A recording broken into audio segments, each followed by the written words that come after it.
Bonjour, si ça commence bien, je commence par perdre mes mots. Donc, la semaine du son de l'UNESCO Canada est heureuse de vous accueillir pour cette table ronde autour d'une thématique qui m'est chère et qui s'intitule « Ces sons qui nous veulent du bien ». On parle souvent de l'environnement sonore en tant que pollution, de gêne auditive. Pourtant, il semble essentiel de se questionner sur les sons qui nous veulent du bien et qui sont porteurs de bienfaits. Poétiser les sons du commun, c'est avoir une autre lecture du paysage sonore et faire évoluer sa posture en tant que citoyen et citoyenne. Donc, je vous remercie d'avoir accepté l'invitation. Et je vous laisse entre les mains d'Emmanuelle Lisère, qui est notre modératrice et qui va vous présenter et donc animer cette rencontre. Moi, je vous écoute attentivement et je vous retrouve à la fin pour conclure cette rencontre. À toi, Emmanuelle. Merci, Pascal. Bonjour à tous, ravie d'être avec vous pour cette rencontre. Donc, ces sons qui nous veulent du bien et puis peut-être qu'on ira à la traverse ceux qui ne nous veulent pas du bien aussi, peut-être parce que quand on parle du bien, peut-être que le mal n'est pas toujours très loin, mais qui sait, peut-être que nous n'aurons que du bien. Alors, pour cette rencontre, cette table ronde, j'ai avec moi 5 invités. Catherine Tardif, Gilles Malatret, Françoise Henry, Louise Lettre et Thierry Madiot. Alors, je vais commencer d'abord par présenter un peu nos invités brièvement, et puis on rentrera dans le vif du sujet. Donc, Catherine Tardif est chargée de cours à l'Université de Montréal et à l'Université de Québec à Montréal. Après son baccalauréat en enseignement de la musique, elle enseigne d'abord dans les écoles primaires du Québec. Elle poursuit ensuite une formation en pédagogie d'Alcroze, fonde une école de musique et signe un album pour enfants jumelé à un cahier d'animation pédagogique pour les centres de la petite enfance. À la suite d'une maîtrise en sciences de l'éducation à l'Université de Sherbrooke, elle poursuit ses études au doctorat à la faculté d'éducation de l'Université de Montréal. Ses travaux portent sur les enseignements spécialistes du primaire, l'anxiété de performance musicale et le bien-être en classe de leurs élèves. Bonjour Catherine. Nous avons aussi avec nous Gilles Malatret. Gilles, artiste, promeneur, écoutant et pédagogue, travaille depuis de nombreuses années autour du paysage sonore, dans une posture associant des approches esthétiques, culturelles, artistiques et écologiques. L'écriture et la composition de paysages sonores sont fortement liées au territoire investi. Qu'ils soient villes, périurbains, une formation pédagogique, la composition de paysages sonores sont fortement liées au territoire investi. Qu'ils soient villes, périurbains, une formation pédagogique, la composition de paysages sonores sont fortement liées au territoire investi. Qu'ils soient villes, périurbains, une formation pédagogique. Est-ce que vous êtes comme moi, vous entendez en double? Oui. Il y a des échos. Ouais, j'ai l'impression d'entendre 2 fois ce que je fais. Est-ce que c'est bon? Donc, je reprends. Donc, Gilles, excusez-moi. Gilles se consacre donc au paysage sonore, que ce soit en ville, dans le périurbain, dans le milieu rural, dans les espaces naturels, les sites architecturaux également. Ces problématiques occupent une position centrale dans la pratique des arts sonnantes via la curation, la recherche, les écritures transmédiales, la formation et les interventions artistiques in situ. L'écoute environnementale reste ainsi, quelle que soit la forme d'intervention convoquée, au centre de toute investigation et création sonore. Bonjour Gilles. Bonjour. Alors, nous allons aussi avoir avec nous Louise Lettre. Donc, Louise est psychologue, psychothérapeute depuis 1978. Formée en communication par le toucher, nommé également aptonomie, elle s'est spécialisée en choc de vie, deuil et périnatalité. Elle a formé pendant 25 ans les étudiants en technique de radiologie en psychologie du patient au Cégep de Sainte-Foy. Elle a participé en tant qu'experte en contenu à l'élaboration du volet formation des technologies en radiologie dans le programme québécois de dépistage du cancer du sein. Elle a offert de la formation en soins palliatifs, notamment au CHSLD de Saint-Augustin, au Centre d'excellence du vieillissement de Québec et présentement à la Maison Michel Sarrazin.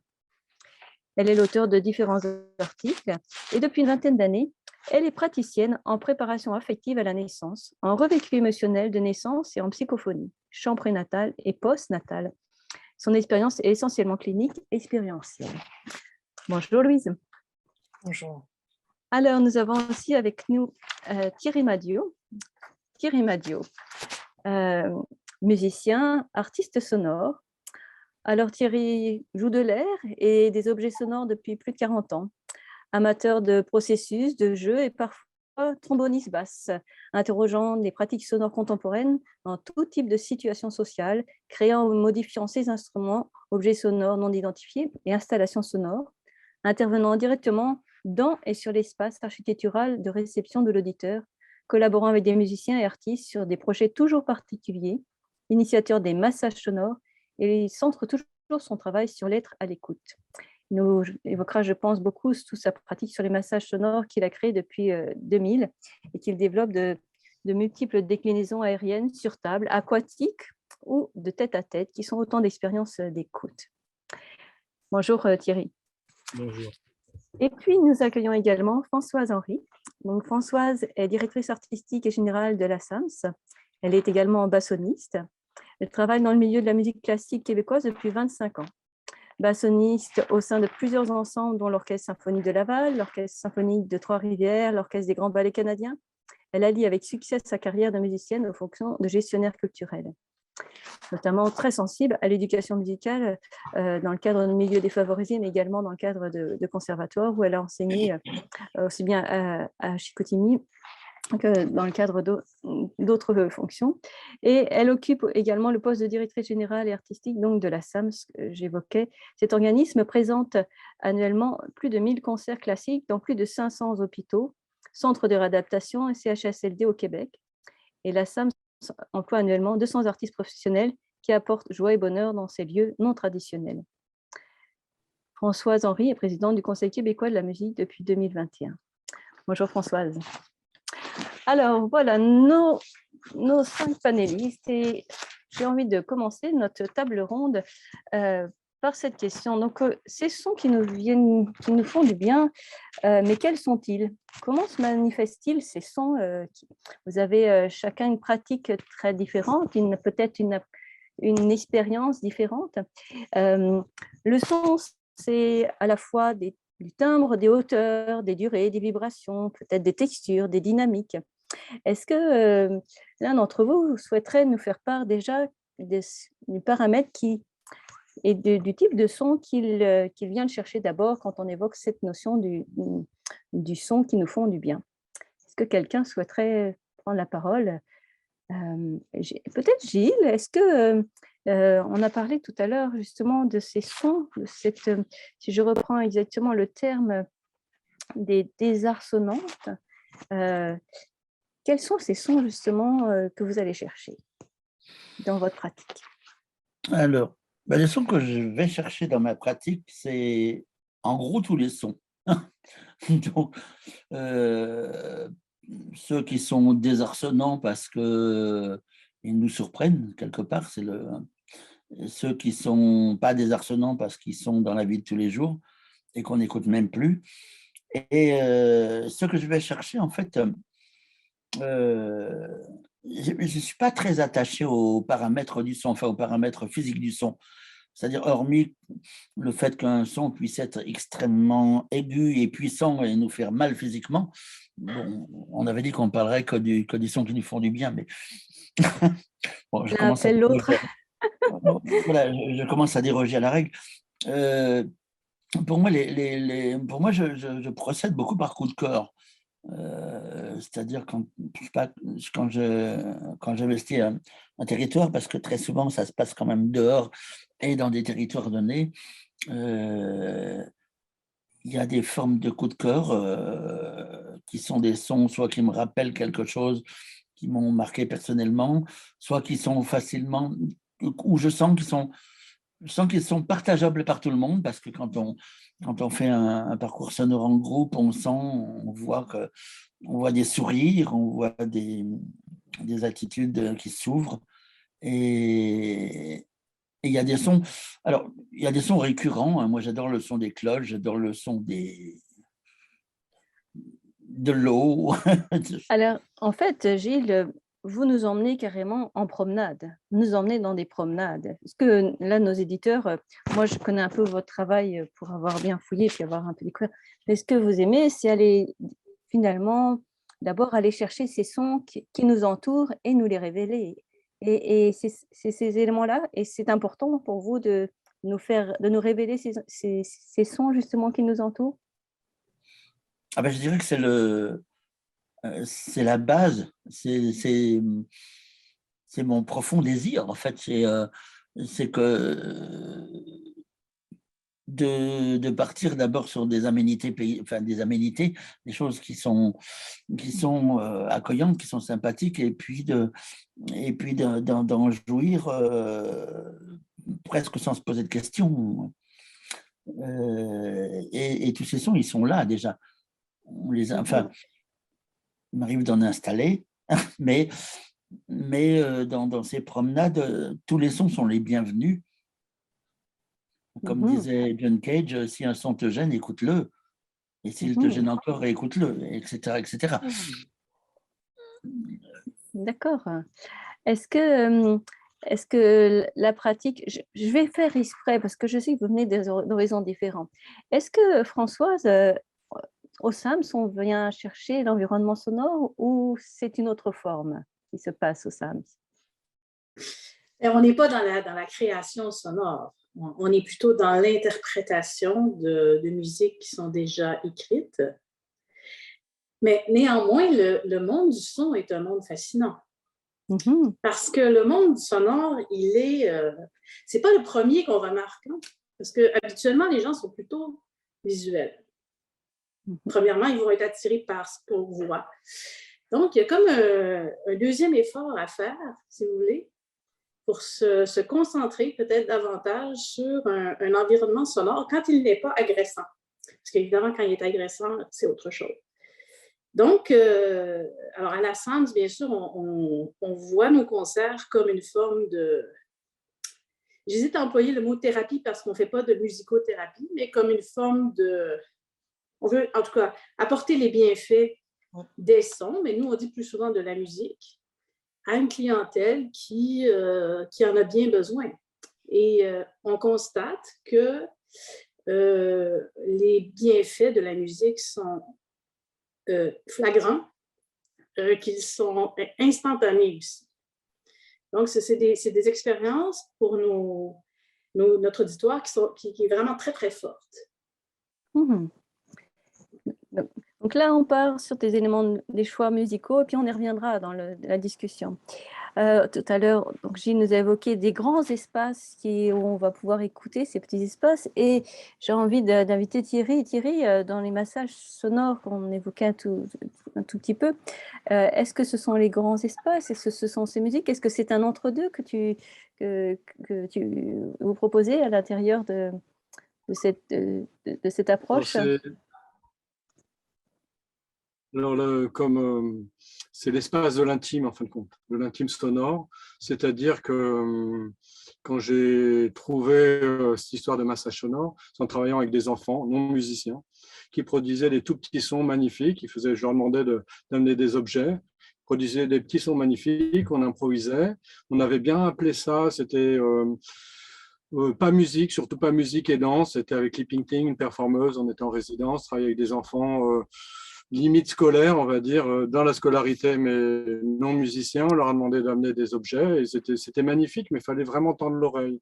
Donc, j'ai proposé à chacun de jouer l'un pour l'autre, et tous improviser à très bas bruit, mais pour l'oreille de devant. Ce qui fait qu'on pouvait improviser à 10, 12, sans que ça fasse vraiment du... C'était très, très doux.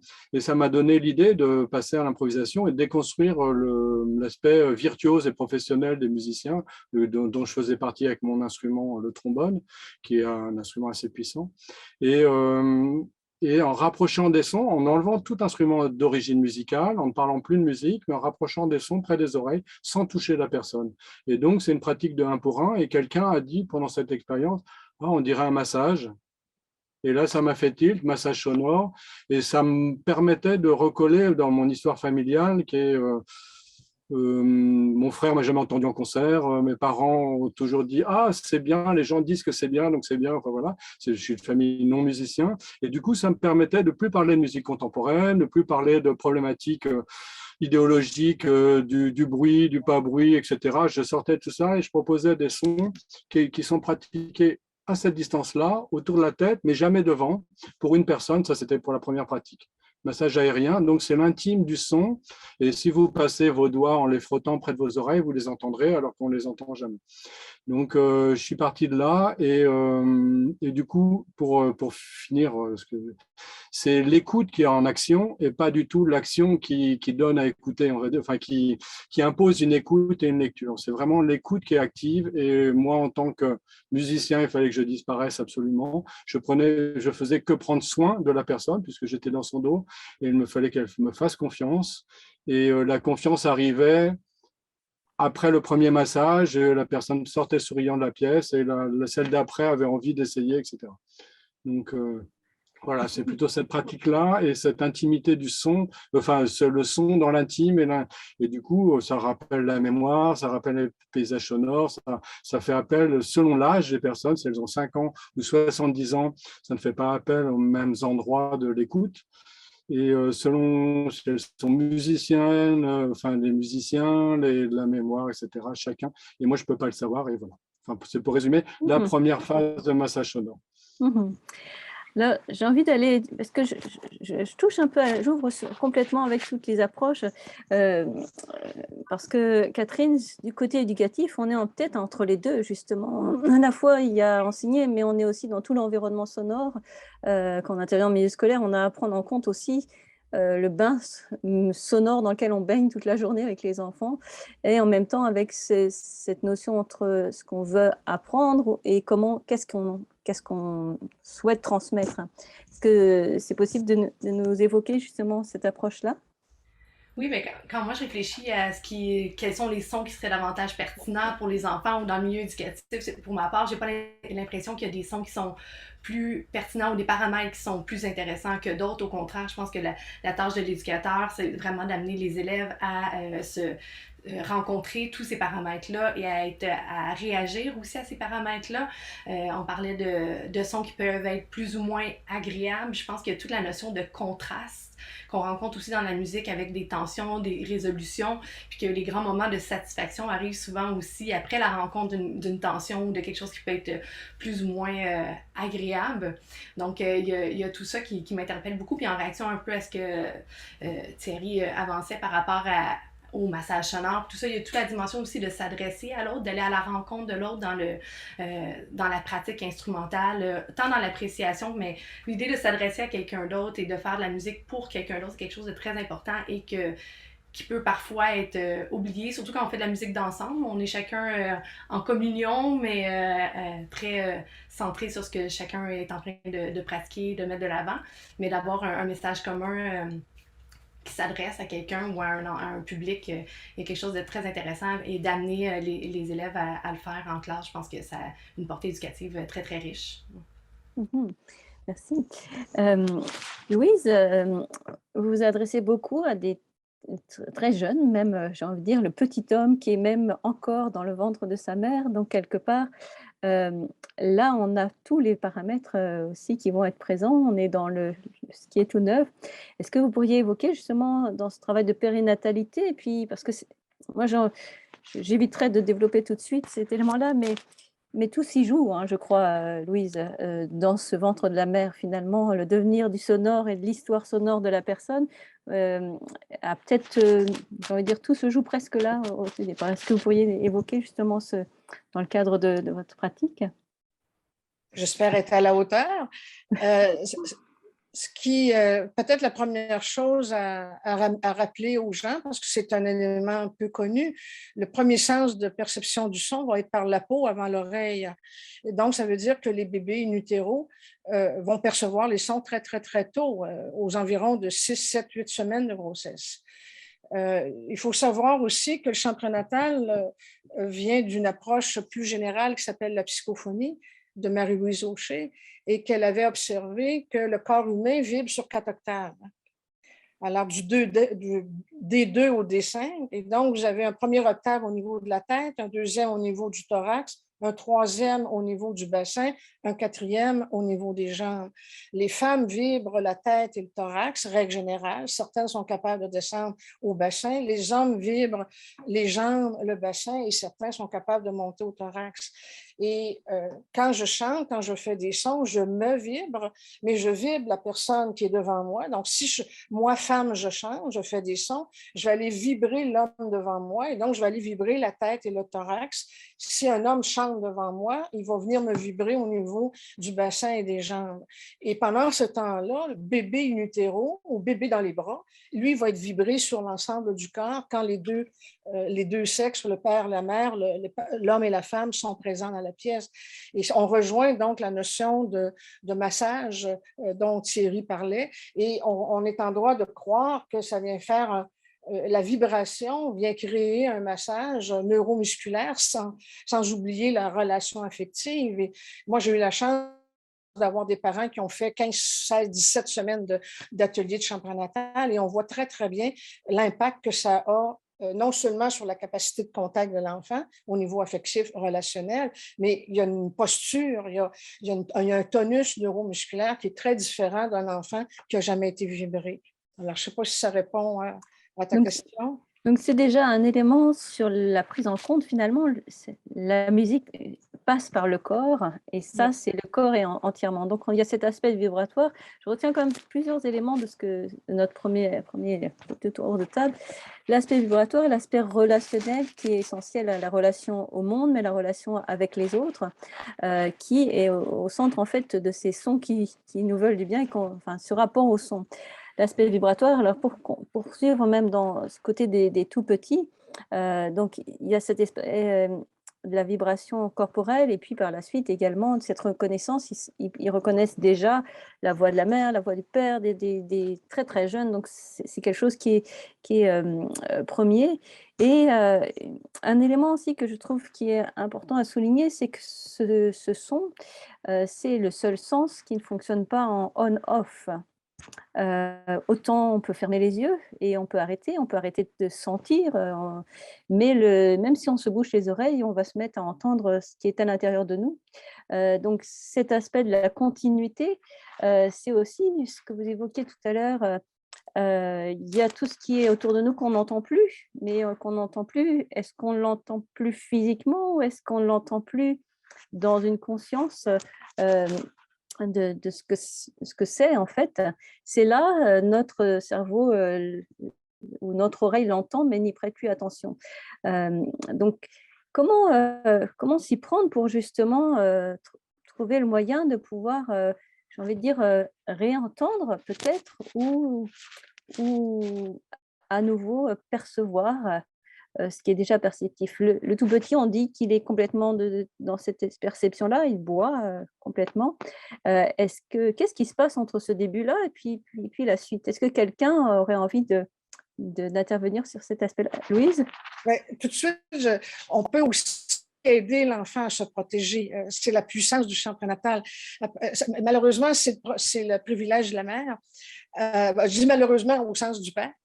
Quand le bébé est in utero, la mère, par sa voix, en vibrant, donc elle parle, elle murmure, elle chante, elle va venir éventuellement couper la vibration négative, que ce soit un ultrason comme dans les échographies, ou que ce soit sur la rue à côté d'un gros camion. Donc, on peut protéger l'enfant dans un environnement sonore. On est au centre d'achat, c'est cacophonique, on est dans une échographie, la mère est obligée d'avoir un monitoring pendant l'accouchement. La mère peut, par sa vibration, protéger l'enfant. On peut le faire pour nous-mêmes, c'est la même chose. Et c'est une façon aussi de traiter le mal de transport, de chanter, de parler. C'est une façon qu'on a de se protéger. Je voulais juste le préciser en commençant. Mais c'est sûr que la conscience du son va nous amener à développer une forme d'écologie, une forme d'hygiène du son. Parce que dans le moment, c'est ça le gros problème. On est dans un environnement qui est surchargé. et on ne l'entend plus, mais la peau le capte et surtout le système nerveux le capte.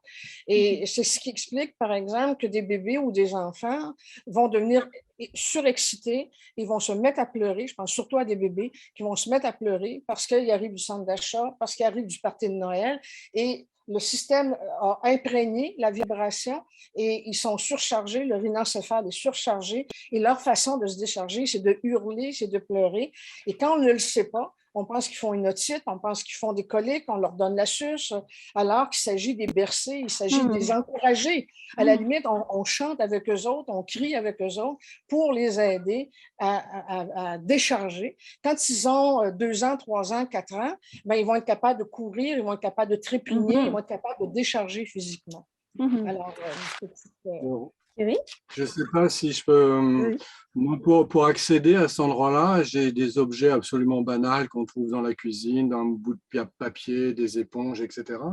Et je rapproche juste tellement le son proche de l'oreille que ces sons très absolument ordinaires deviennent extraordinaires.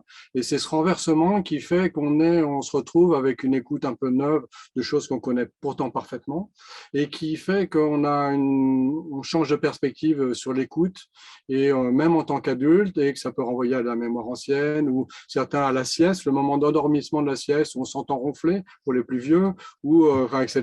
Il y a un moment juste comme ça de conscience intermédiaire et aussi pour aller dans le sens que je viens d'entendre, moi je suis passé derrière et j'ai toujours pensé, alors j'ai fait aucune étude, je reste musicien, j'ai pas voulu aller plus loin en tant que médical, le soin, etc. C'est pas mon propos, ça pourrait l'être puisqu'il y a des gens qui m'en ont parlé.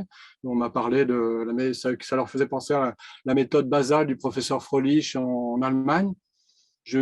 C'est quelqu'un qui existe, qui a l'air très sérieux, quelqu'un faisait une thèse dessus, et trouvait que c'était pour les enfants en perte sensorielle au niveau du son, qui ne savent plus où ils en sont. Il semblerait que les massages aériens, par exemple, correspondaient pour elle à quelque chose. C'était une thésarde, voilà. Elle a continué à faire sa vie. Moi, je ne rentre pas plus loin, mais comme je suis placé derrière, quand je fais un massage sonore à la personne, j'ai senti qu'en étant derrière, ça correspondait, c'est une écoute animale. Là, on se parle même au travers de l'écran, face à face. Se parler derrière, d'un seul coup, c'est tout le dos qui va écouter. Ça me fait penser, on a encore ces choses très ancestraux d'être des animaux, et c'est un danger d'entendre un son derrière. Il faut se retourner. Là, la personne ne peut pas se retourner. Et là, je pense qu'elle est complètement à l'écoute avec le dos, et ça renvoie du coup assez loin. Enfin voilà, c'est une pratique comme ça. Ouais. Le changement de contexte, de situation et de manière de faire bouleverse vraiment beaucoup l'écoute et du coup les gens assez profondément. Je vois Gilles qui opine. Est-ce que Gilles veut réagir? Je sens que ça fait écho aussi dans la démarche que vous avez. Oui, complètement, oui. D'ailleurs, c'est vrai que moi, les massages sonores, je les ai découverts en Belgique, paradoxalement. À Nerpelt, exactement. Un jour, on s'est croisé avec Thierry, c'était assez drôle. Enfin, c'était assez drôle, c'était complètement inattendu. Et donc, j'ai découvert ces micro-sons sur un workshop qu'il faisait là-haut et sur lequel j'embrayais avec un workshop autour du soundwalk ou des parcours sonores. Et c'est justement ces écoutes du micro-son, des sons qui sont très intimes, très intimes, et qui nous ramènent à des choses qu'on n'entend pas forcément.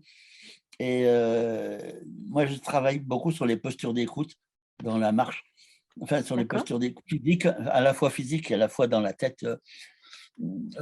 Et il y a toute une phase où c'est coller l'oreille à. C'est-à-dire, vous pouvez nous, parce qu'on est on ne voit pas, là, on n'est pas en promenade avec vous, hélas, mais Voilà. ça se passe comment, concrètement, quand on colle l'oreille? On va coller l'oreille à une rambarde métallique alors que quelqu'un va la gratter ailleurs. On va coller l'oreille à des feuilles et là, je suis très proche des massages sonores où on va frotter les feuilles d'un arbre près de l'oreille. On va coller l'oreille à un tronc, on va coller l'oreille à la personne qui est devant nous, où on va écouter en s'adossant et en sentant la vibration de la personne qui est derrière. Donc, on en revient au relationnel dont on parlait au tout début. Ce côté très fort de la relation physique au son. physique au son, puis à l'autre, et puis à la façon d'écouter. Et là, on est dans vraiment la micro-écoute, quelque part, quelque chose de très intime. On n'est plus dans le grand paysage, on est dans la chose qui se partage de bouche à oreille, je veux dire, ou d'oreille à bouche, je ne sais pas. Et comment on fait pour aller chercher justement cet élément-là, pris dans ce global? Qu'est-ce que on prête l'oreille quelque part, c'est ça, sur des éléments, et là vous avez choisi un parcours, vous donnez des choses précises à entendre? Alors, j'ai choisi un parcours et c'est les choses qui se donnent à entendre, en fait. Parce que, contrairement à la photographie, quand on fait un parcours photographique, ce que je ne sais pas faire d'ailleurs, mais bon, le son, on ne sait jamais quand est-ce qu'il va arriver, parce qu'il est très intemporel, il est très fugace, il bouge, il s'en va, il revient. Donc, on va prêter l'oreille à un moment qui va se passer, ou à une chose qu'on va rencontrer. Si on rencontre un ruisseau et puis qu'on mette la tête véritablement dans le ruisseau, je ne sais pas, je dis... Oui, tout à fait. J'ai envie de demander justement à Françoise, dans le cadre justement où là, ce sont les musiciens, alors je pense que l'aspect physique, relationnel va être aussi très important. Et puis, selon le choix justement des instrumentistes que vous allez faire, que ce soit des instrumentistes on évoquait tout à l'heure le trombone qui est très puissant, ou selon les lieux, je suppose que vous choisissez aussi, selon le lieu où vous allez intervenir auprès de personnes malades, ça va être très différent. Comment ça s'opère justement de cette transmission-là? Comment on choisit, là, dans un cadre de musique écrite, j'ai envie de dire, et non improvisée, comment on fait ce choix-là, justement?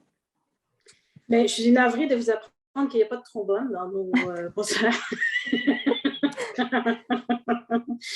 Nous avons des limites au niveau des appareils auditifs que nombreuses personnes portent. Donc, il faut qu'on soit respectueux du nombre de décibels qui sortent. Mais je sais que les trombonistes peuvent jouer très doux aussi. C'est pas ça que je remets en question. C'est juste que, bon, ça donne qu'on n'en a pas chez nous. J'aimerais dire deux choses. Il y a d'abord tout l'aspect voix. Chez nous, à la SAMS, les chanteurs, ce sont nos vedettes incontestées. Puis, je pense que ça fait partie d'une réalité. Les sons qui se rapprochent de la voix humaine ou qui sont la voix humaine sont aussi très chaleureux. Il y a une espèce de connaissance intime qu'on a. Par exemple, lorsqu'on emploie un violoncelle ou même un basson, qui est dans cette tessiture, donc, on se retrouve à être en communication beaucoup plus facilement, peut-être, que si on tombe dans des trucs plus aigus ou encore plus extrêmes dans les graves. Donc, il y a ça, il y a ce premier aspect-là. Et évidemment que les chanteurs vont avoir un répertoire qui fait appel aux souvenirs des gens. Donc, ils vont chanter des chants des années 40 en montant des succès américains, des succès français. Donc, tout ce qui était à la mode à l'époque où eux, ils étaient plus jeunes. Alors, ça les fait voyager dans l'espace, mais surtout dans le temps, à une époque où ils étaient probablement plus en santé. Et donc, ça leur amène beaucoup de joie, d'allégresse, de se replonger dans cet état-là. Je pense que pour eux, la musique évoque un bien-être. Ils oublient où ils sont, ils oublient leur maladie, ils oublient leurs conditions actuelles. Donc, c'est très, très, très puissant. L'autre chose aussi que j'aimerais dire, c'est qu'il y a certaines études qui ont été faites en fonction de sons particulièrement intéressants, des sons à cordes pincées. Donc, il semblerait que la guitare, que la harpe, ait des propriétés vraiment particulières au niveau de l'apaisement. Donc, je n'en connais pas plus que ça, mais je sais qu'il y a des études qui ont été faites en ce sens-là. Et peut-être que ça se rapproche un peu de ces petits sons que vous évoquez en termes de massage sonore. Donc, c'est peut-être plus proche de cette approche-là, justement. Alors, ça aussi, ça peut être quelque chose qui peut être programmé chez nous, justement, quand on va plus du chambre en chambre, où là, on entre, par exemple, dans la chambre d'un patient qui est en soins palliatifs, par exemple, puis on va faire un petit concert pour lui. Donc, là, on se retrouve à être en intimité très proche avec cette personne. Et là, on peut essayer de faire des choix programmatiques qui inclut ces instruments. Donc, plus dans ces approches-là. Oui, je comprends. Il y a toujours ce côté vibratoire qui prédomine. Et on a évoqué l'aspect d'un certain répertoire. Est-ce que on va évoquer la même chose sur le plan éducatif ou pas du tout, Catherine? Oui, ben, dans les écoles québécoises, on a 3 compétences qui doivent être développées, là, tant chez les enfants du primaire que du secondaire, où on va parler de création, d'interprétation et d'appréciation. Dans les 3 cas, on va essayer d'amener les élèves à être connectés à eux-mêmes, à d'autres et à ce qui les entoure aussi. Et donc, dans le choix aussi des œuvres musicales qui vont être jouées, interprétées ou appréciées, on veut d'abord les exposer à une culture qui peut être près de eux et ensuite à une culture qui peut être plus éloignée, plus contrastante avec ce qu'ils connaissent. On sait que les goûts musicaux se développent beaucoup chez les adolescents, à l'adolescence en lien avec le développement identitaire, etc. Alors que chez les enfants, dans la première tranche, les premières 10 années de vie, ça va être plutôt un moment d'enculturation où on va les amener à rencontrer, à être exposés à différents sons, différents répertoires. Et tant dans la famille et dans le milieu scolaire, pour après ça qu'ils puissent se créer un goût qui leur est propre, une appréciation qui leur est propre et en connaissance de ce qui est disponible pour eux. Donc, certainement, il y a une réflexion à avoir sur le répertoire qui est abordé dans les écoles, assurément, au primaire surtout. Après ça, au secondaire, c'est sûr que toute la notion aussi de garder l'intérêt des élèves à poursuivre leur apprentissage musical dans le cas au secondaire. Donc, on va aller chercher probablement du répertoire qui est plus près de ce qui les rejoint et de partir de ce qu'ils connaissent, de ce qui les intéresse pour les amener à aller apprécier et à ouvrir leur répertoire et les ouvrir finalement sur ce qui est disponible. Oui. C'est intéressant parce que vous avez des approches fortes et moi j'ai envie de questionner comment vous procédez parce que là en fait on a des propositions, vous proposez des différentes approches, mais est-ce que vous pensez que les sons ont tous ont un impact identique pour chacun d'entre nous? Parce que justement, il y a ce que soit on a envie de proposer, mais au cœur de ça, c'est qu'on le fait pour quelqu'un. Donc, on évoquait des personnes âgées, on évoquait des différentes personnes. Et comment se place justement la place que nous, on met, et puis là, j'ai envie de m'inclure puisque j'interviens dans différents contextes aussi, mais comment on sait que ça va vraiment faire du bien à l'autre ou est-ce que c'est pas nous qui projetons finalement notre propre goût, notre propre intérêt pour telle musique? Je vous lance la balle. Quelqu'un voudrait, Louise? J'ose parler en premier parce que, comme je vous ai dit tout à l'heure, le corps humain réagit sur 4 octaves. Et comme le disait Gilles tout à l'heure, il faut faire attention pour ne pas s'éloigner des sons qui nous déplaisent. Alors, dans le cas du chant prénatal, qui est tiré toujours, comme je le dis, de la psychophonie, c'est vraiment, d'abord, est-ce que les sons sont bons? Dans un premier temps, on pourrait dire oui. Est-ce que les sons sont bons pour tout le monde? Dans un premier temps, oui, parce que le son va remettre en circulation l'énergie. Le son que l'on fait, le son qu'on reçoit, donc, va remettre, un peu comme du yoga, un peu comme de l'acupuncture, va venir remettre en circulation l'énergie. Là où le son, en psychophonie, en chant prénatal, le son est utilisé d'abord et avant tout pour la conscience de soi. Et c'est là que je rejoins Gilles quand il dit il y a des sons qui peuvent nous déplaire. Alors, c'est une invitation à aller explorer ce son-là. C'est sûr qu'avec des personnes malades, avec des bébés, c'est plus difficile. Donc, il faut être prudent. Mais avec des gens qui sont plus en conscience d'eux-mêmes, c'est une invitation parce que, comme le son se situe dans le cœur, cette difficulté à l'entendre peut parler d'enjeux qui m'appartiennent. Je peux avoir une tension au niveau de la colonne vertébrale qui fait que certains sons, dans une certaine tonalité, vont venir, entre guillemets, m'agresser. mais ce son-là est comme une invitation à aller travailler dans le corps pour éventuellement détendre. Le fait que je trouve le son désagréable peut aussi parler du fait que je n'habite pas cette partie-là du corps. Je n'ai pas fait beaucoup de psychophonie, j'ai fait beaucoup plus de chant prénatal, mais j'ai remarqué qu'il y a des gens qui, au début des ateliers, trouvaient ça intolérable parce qu'on fait ce qu'on appelle une pluie des sons avec le piano, où on prend les 4 octaves et on les descend ou on les monte. Il y a des gens qui trouvaient ça intolérable, les sons aigus, pour, au bout de quelques semaines, quelques mois, être complètement à l'aise.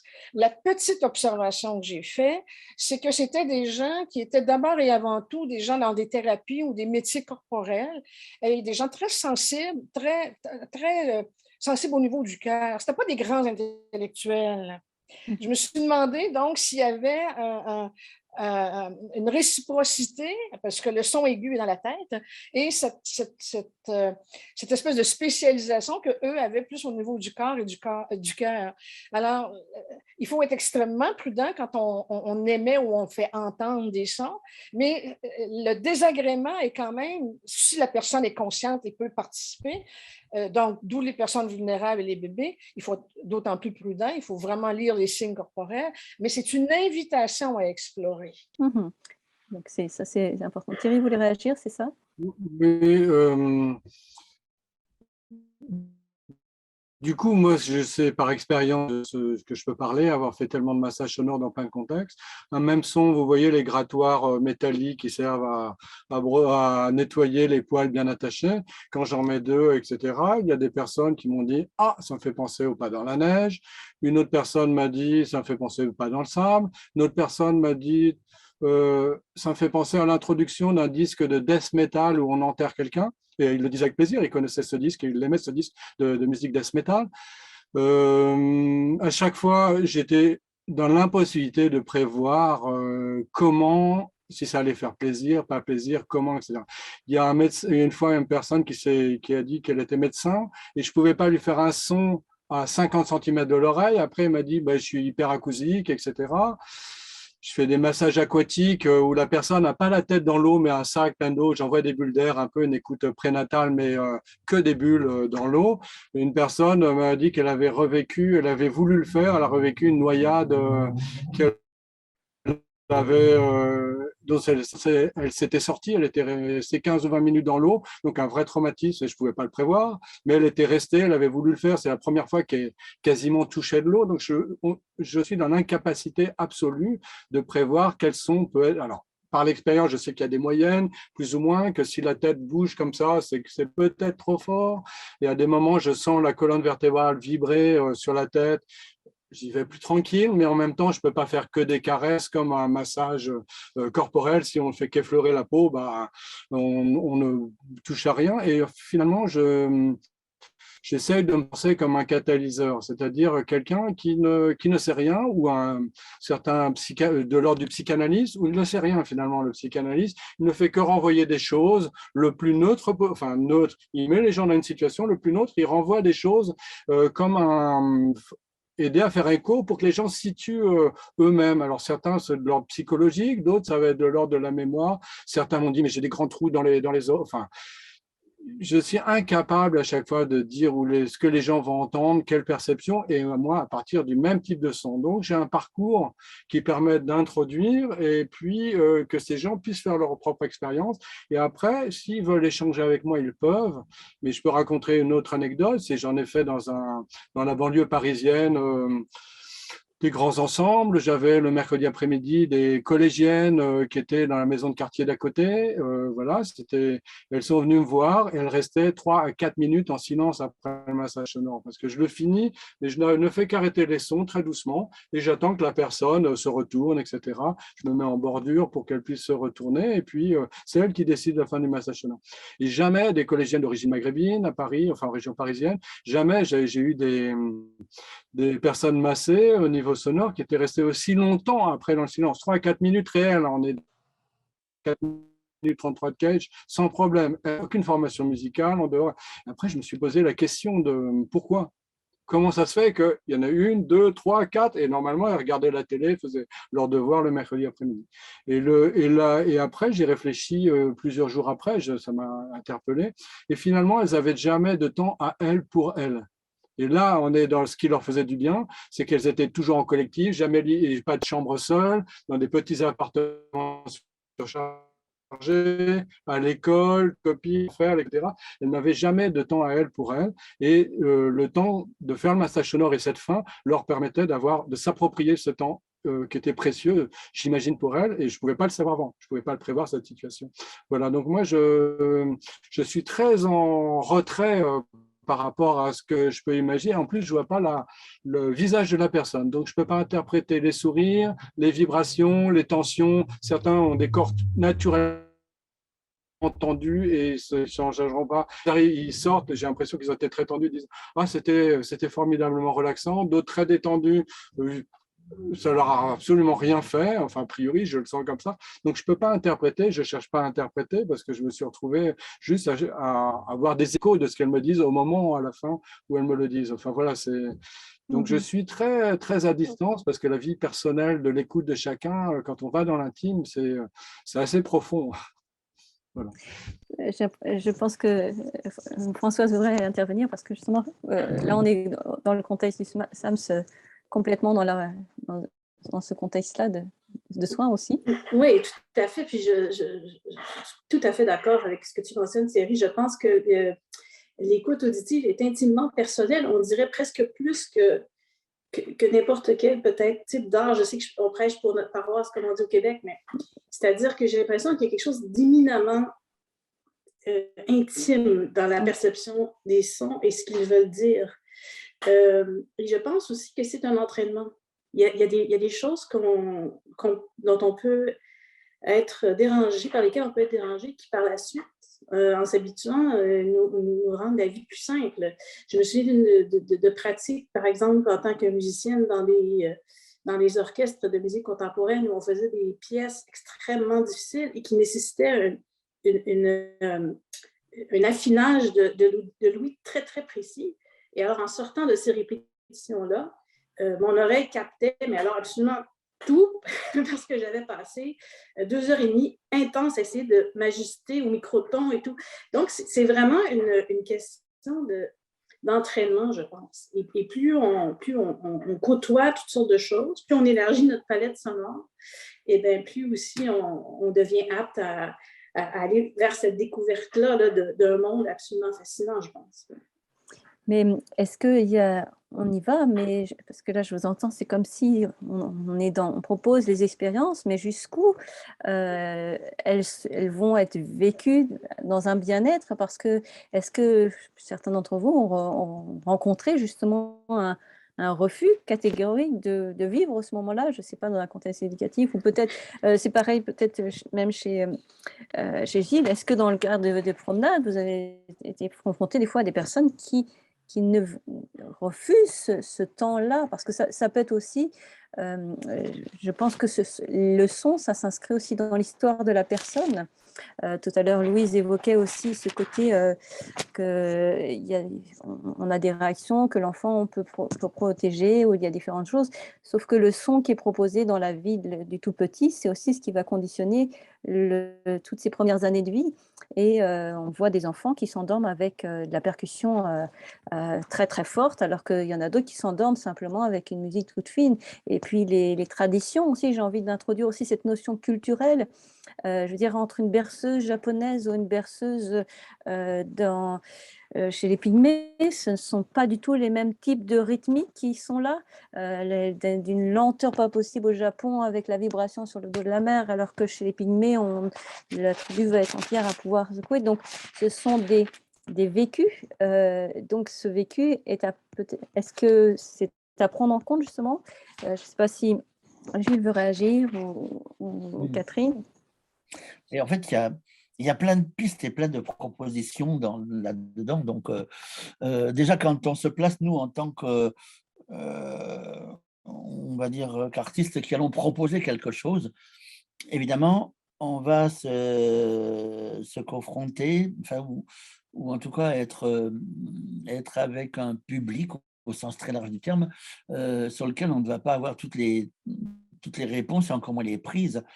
C'est-à-dire que effectivement, on peut proposer des choses à laquelle les gens, les écoutants, je veux dire, adhèrent complètement, et d'autres qui ont une vraie réticence et ferment les oreilles quasiment pour plein de raisons, parce que ça les agresse, parce que ça leur rappelle des souvenirs douloureux. On parlait de noyade tout à l'heure, parce qu'ils n'ont pas envie d'écouter cela à ce moment-là. Et dans ce cas-là, chacun signe un peu son écoute. Moi, je me souviens d'un passage d'un ouvrage de Peter Senge qui sur l'écoute, qui disait que chacun signe son écoute et que son écoute est toujours signée et personnelle et ne se retrouvera nulle part ailleurs.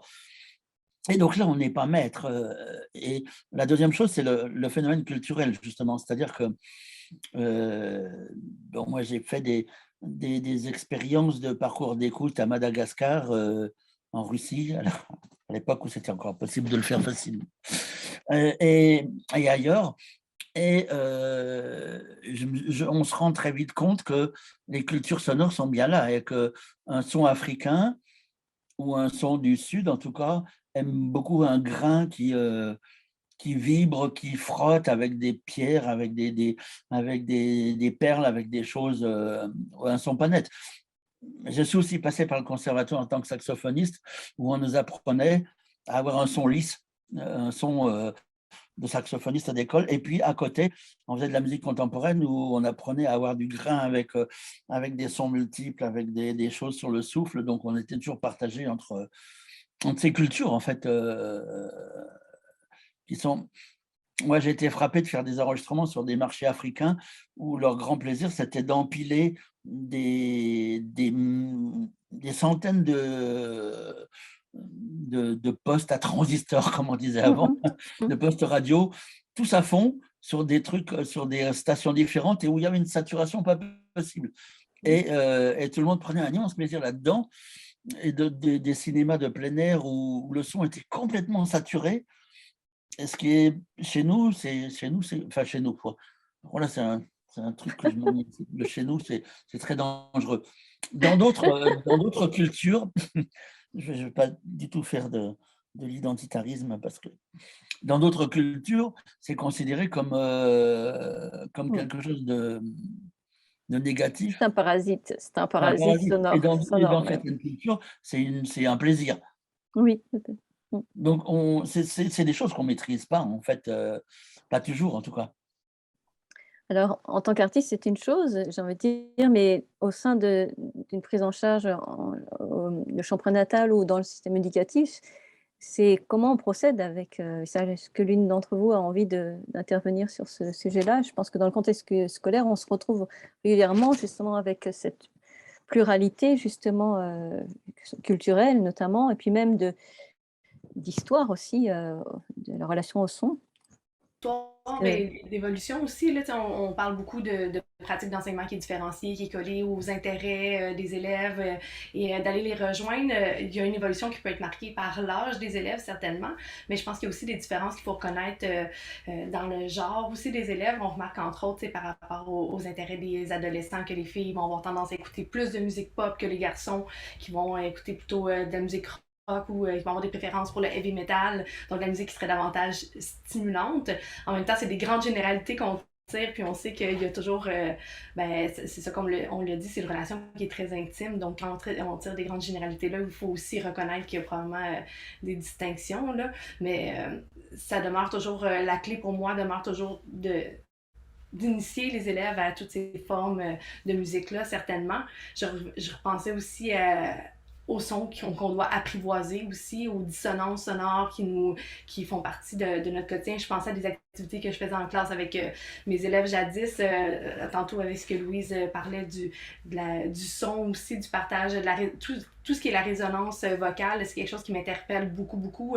Dans la pédagogie d'Alcroze, on en parle aussi avec l'ostéophonie, entre autres, où on va faire résonner notre corps et reconnaître qu'on peut vibrer en harmonie, si on veut. Moi, je fais des pratiques où je demande aux élèves de tenir un son à l'unisson pendant une très longue période de temps et certains autres élèves vont aller improviser vocalement au-dessus de cette pédale sonore-là qu'on a créée en grand groupe. Et moi, au contraire, je vais aller m'amuser à aller faire des petites dissonances, des secondes majeures et mineures, d'aller passer un peu comme Thierry suggérait. Les élèves sont placés en cercle et moi, je vais circuler derrière les élèves et tout doucement dans leur oreille, je vais aller créer des dissonances pour justement les initier à ces sons-là et finalement à ce qu'ils puissent développer une espèce d'accoutumance, les apprivoiser tranquillement puis s'y intéresser.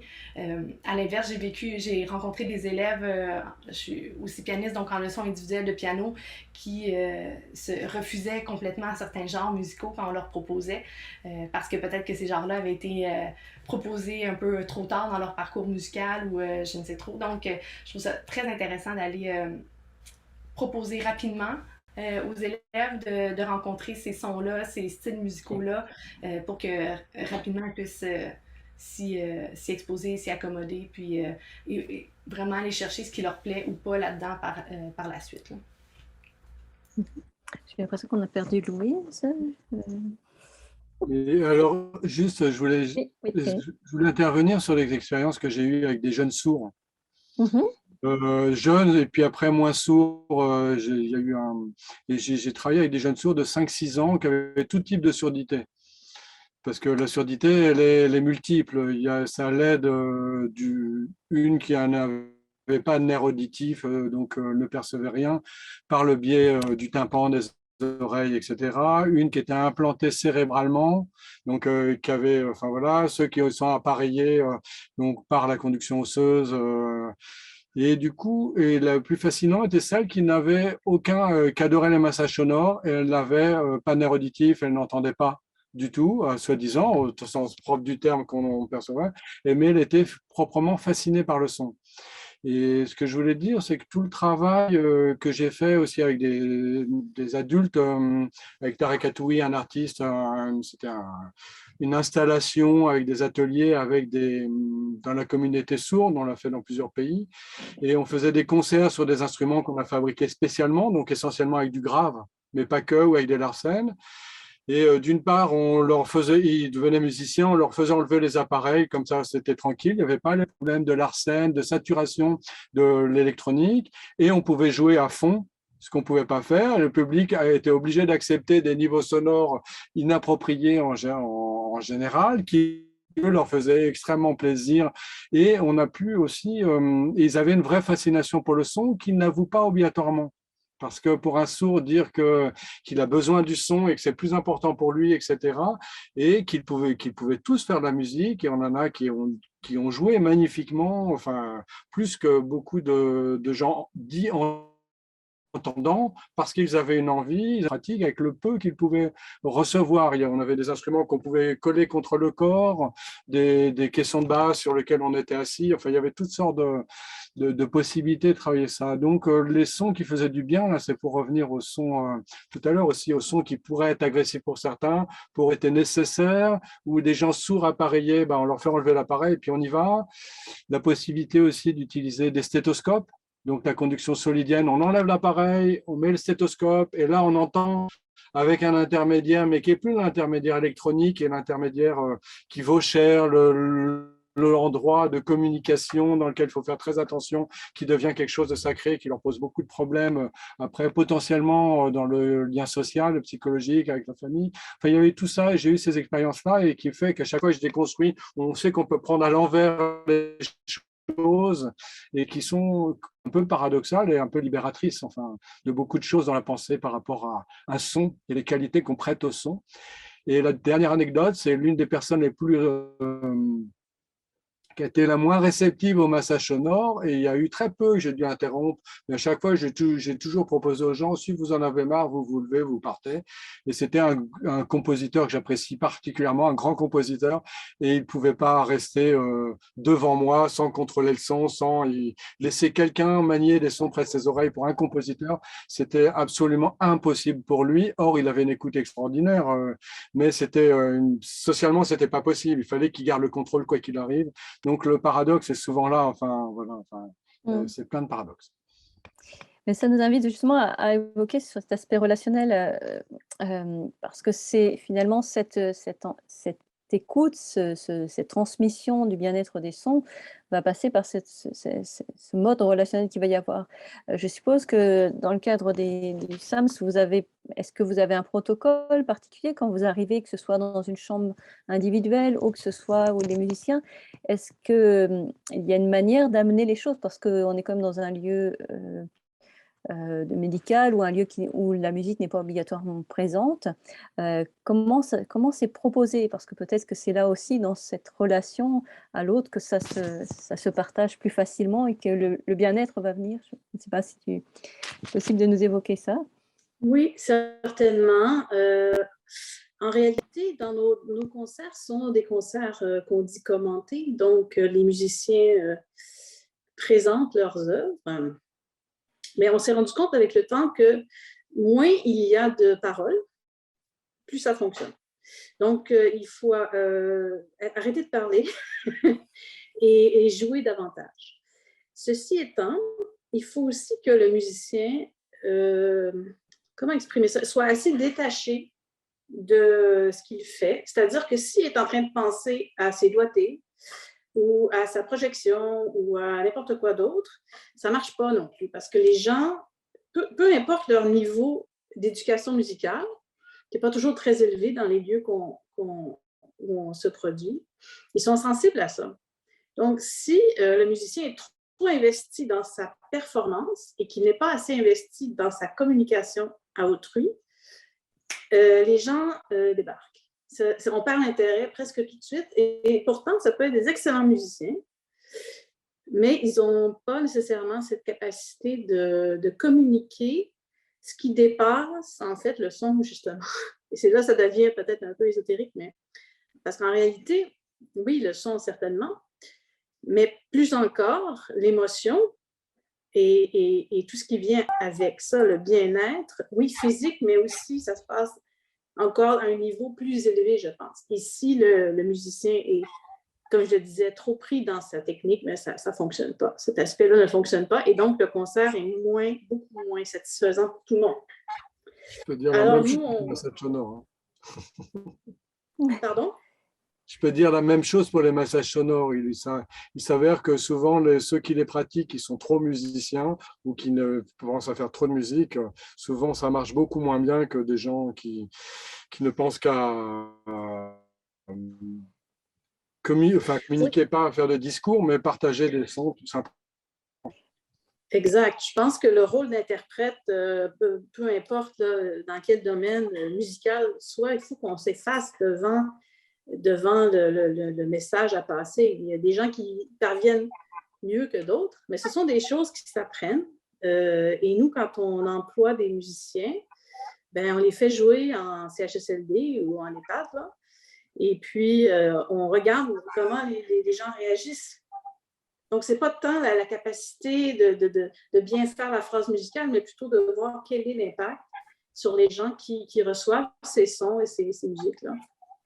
Est-ce que ça signifierait qu'on pourrait se poser la question que d'être à l'écoute, en fait, est-ce qu'il y a une écoute de l'autre, une écoute dans de sa perception du son, qui serait en fait présente justement dans le moment où on émet ou même quand c'est un temps où on amène à écouter quelqu'un? Est-ce que ça serait vraiment dire il y a une écoute qui doit être essentielle de l'être de la personne, puisque chacun est différent, chaque individu a son vécu par rapport à ça. Est-ce que c'est de cet ordre-là ce que vous évoquez, Françoise? Là, vous parlez de l'écoute de l'artiste? Oui, de l'écoute de l'artiste, oui. Oui, je pense que ça fait partie de ce qu'on dit communément, être à l'écoute de la salle, c'est-à-dire de sentir qu'est-ce qui se passe chez l'autre, comment le son, comment les choix des pièces sont faits. Et les musiciens ont toujours la liberté, bien sûr, de prolonger une certaine musique qui plaît davantage ou au contraire de raccourcir quelque chose qui plaît un peu moins bien. Je pense que c'est vraiment essentiel, et la flexibilité est aussi une des premières qualités qu'on va rechercher aussi, parce qu'on ne peut pas y aller avec notre programme, je vais faire A, B, C, D, E, Non, non. Il y a quelque chose qui se passe et ça fait partie de la communication qui finalement est à deux sens. Hein?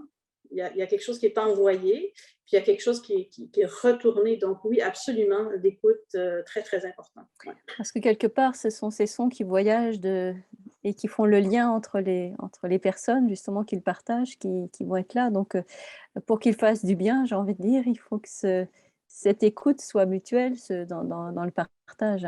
Et donc ça, c'est vraiment essentiel. Je ne sais pas si Catherine voulait intervenir, je la vois. Okay. Oui, ça m'interpelle beaucoup, mais en fait, ce dont Françoise discute, il y a deux éléments là, qui me rejoignent là-dedans. Ça me fait beaucoup penser au flow, à l'expérience optimale. Quand on est complètement absorbé dans quelque chose qu'on fait et que le bien-être ou le plaisir ressenti arrive par après. Donc, c'est pas quand on est complètement absorbé dans ce qu'on fait, c'est pas à ce moment-là que le bien-être, que le sentiment de satisfaction et de plaisir est à son apogée, mais c'est vraiment quelque chose qu'on va ressentir par la suite. C'est quelque chose que les interprètes ou des athlètes aussi peuvent expérimenter particulièrement, mais quand on est dans une performance où on est vraiment en train de livrer une interprétation où on a dépassé justement cet exercice-là de se concentrer sur nos doigtés et sur tous les éléments techniques là, qui se cachent dans le répertoire, puis qu'on est vraiment dans un esprit de communication, on va tomber dans un effet d'absorption, un flow.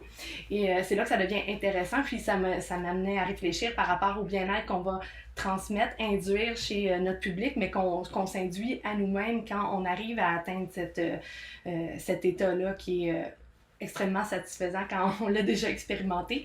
Puis d'un point de vue pédagogique, il y a des conditions pour atteindre ce flow-là, et c'est des choses qui moi, m'intéressent beaucoup par rapport à la pratique enseignante.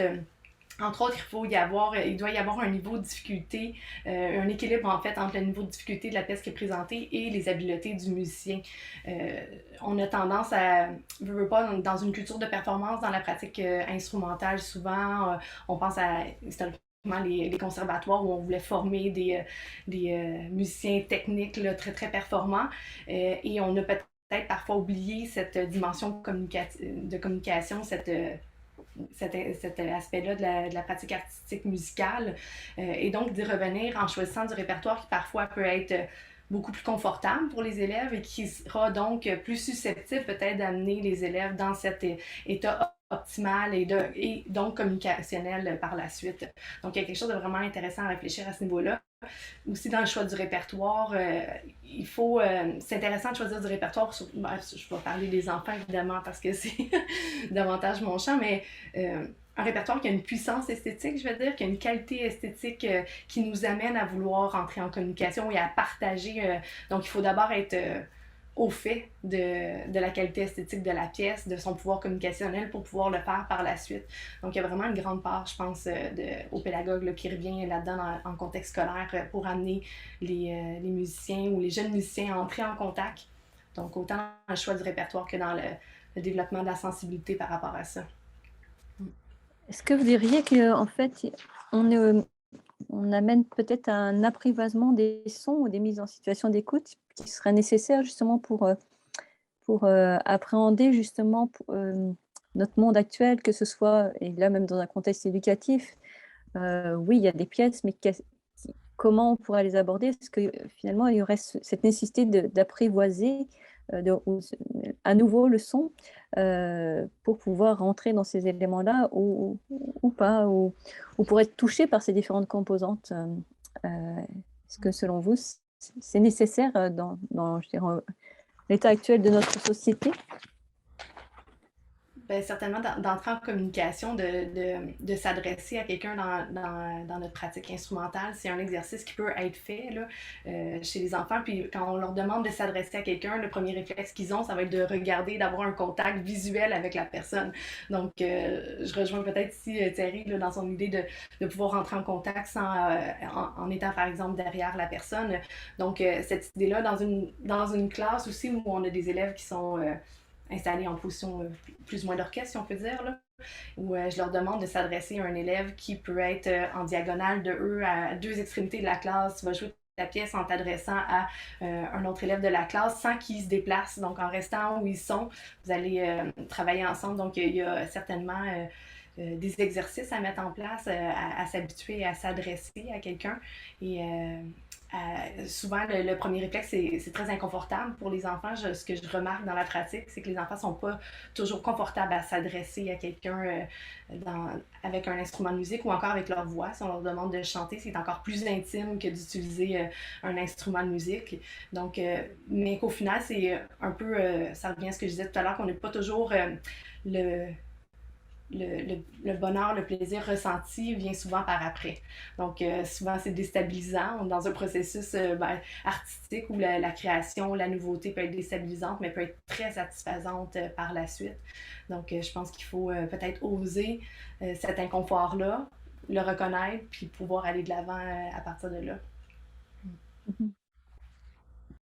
Est-ce que Françoise voulait intervenir? Je vois qu'elle opinait, je ne sais pas si ça... Oui, non? Non, ça faisait... Je suis tout à fait d'accord.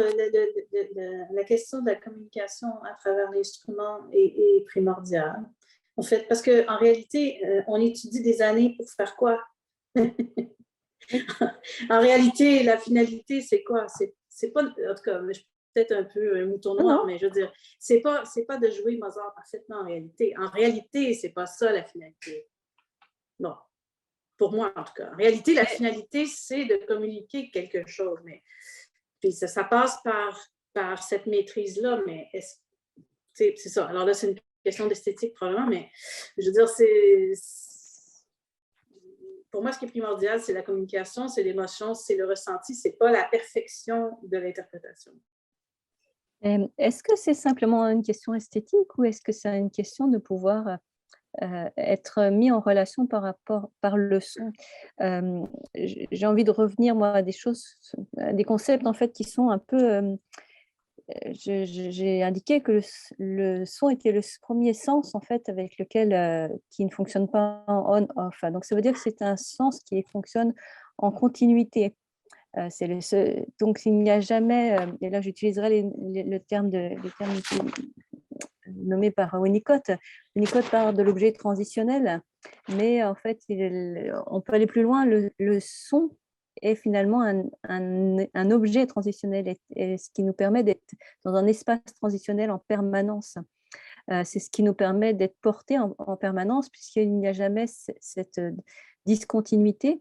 Donc finalement, notre environnement sonore, et il y a quelques jours, j'animais une autre conférence, quelqu'un disait qu'on avait toujours son dôme au-dessus de sa tête en permanence. Donc nous sommes toujours avec notre propre dôme qui correspond à notre histoire.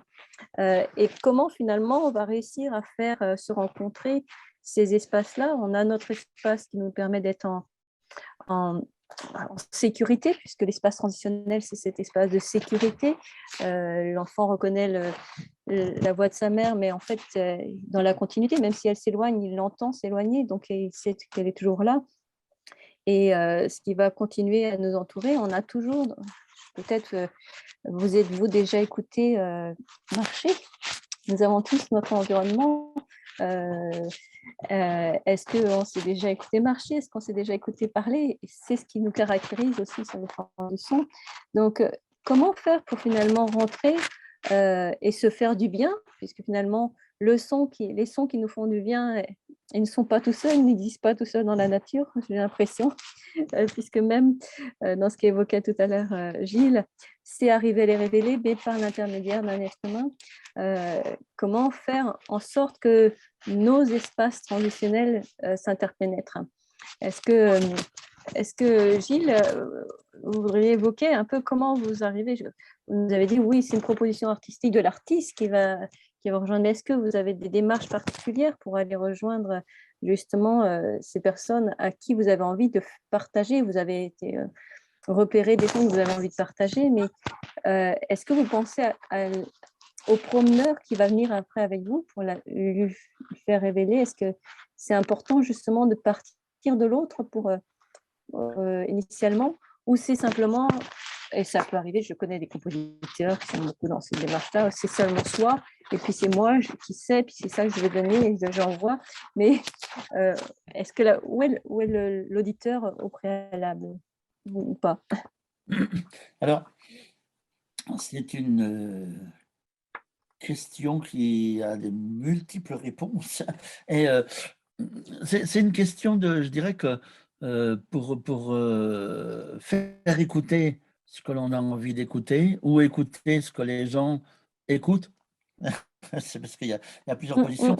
Je pense que vraiment, pour moi, c'est une histoire, et je vais revenir un petit peu à ce qui a été dit avant au niveau des instrumentistes et de la relation instrumentiste-écoutant. Il y a une question de résonance. Moi, c'est un terme que j'aime beaucoup. La résonance, c'est mettre quelque chose en vibration qui va mettre autre chose en vibration. C'est vraiment le principe de la résonance. Et que lorsque je marche, je me mets très souvent dans la position de quelqu'un que j'ai été avant, c'est-à-dire un chef de corps ou un chef d'orchestre, quelqu'un qui pratique la direction, c'est-à-dire qui est un intermédiaire. Devant lui, il a des musiciens, derrière lui, il a des publics.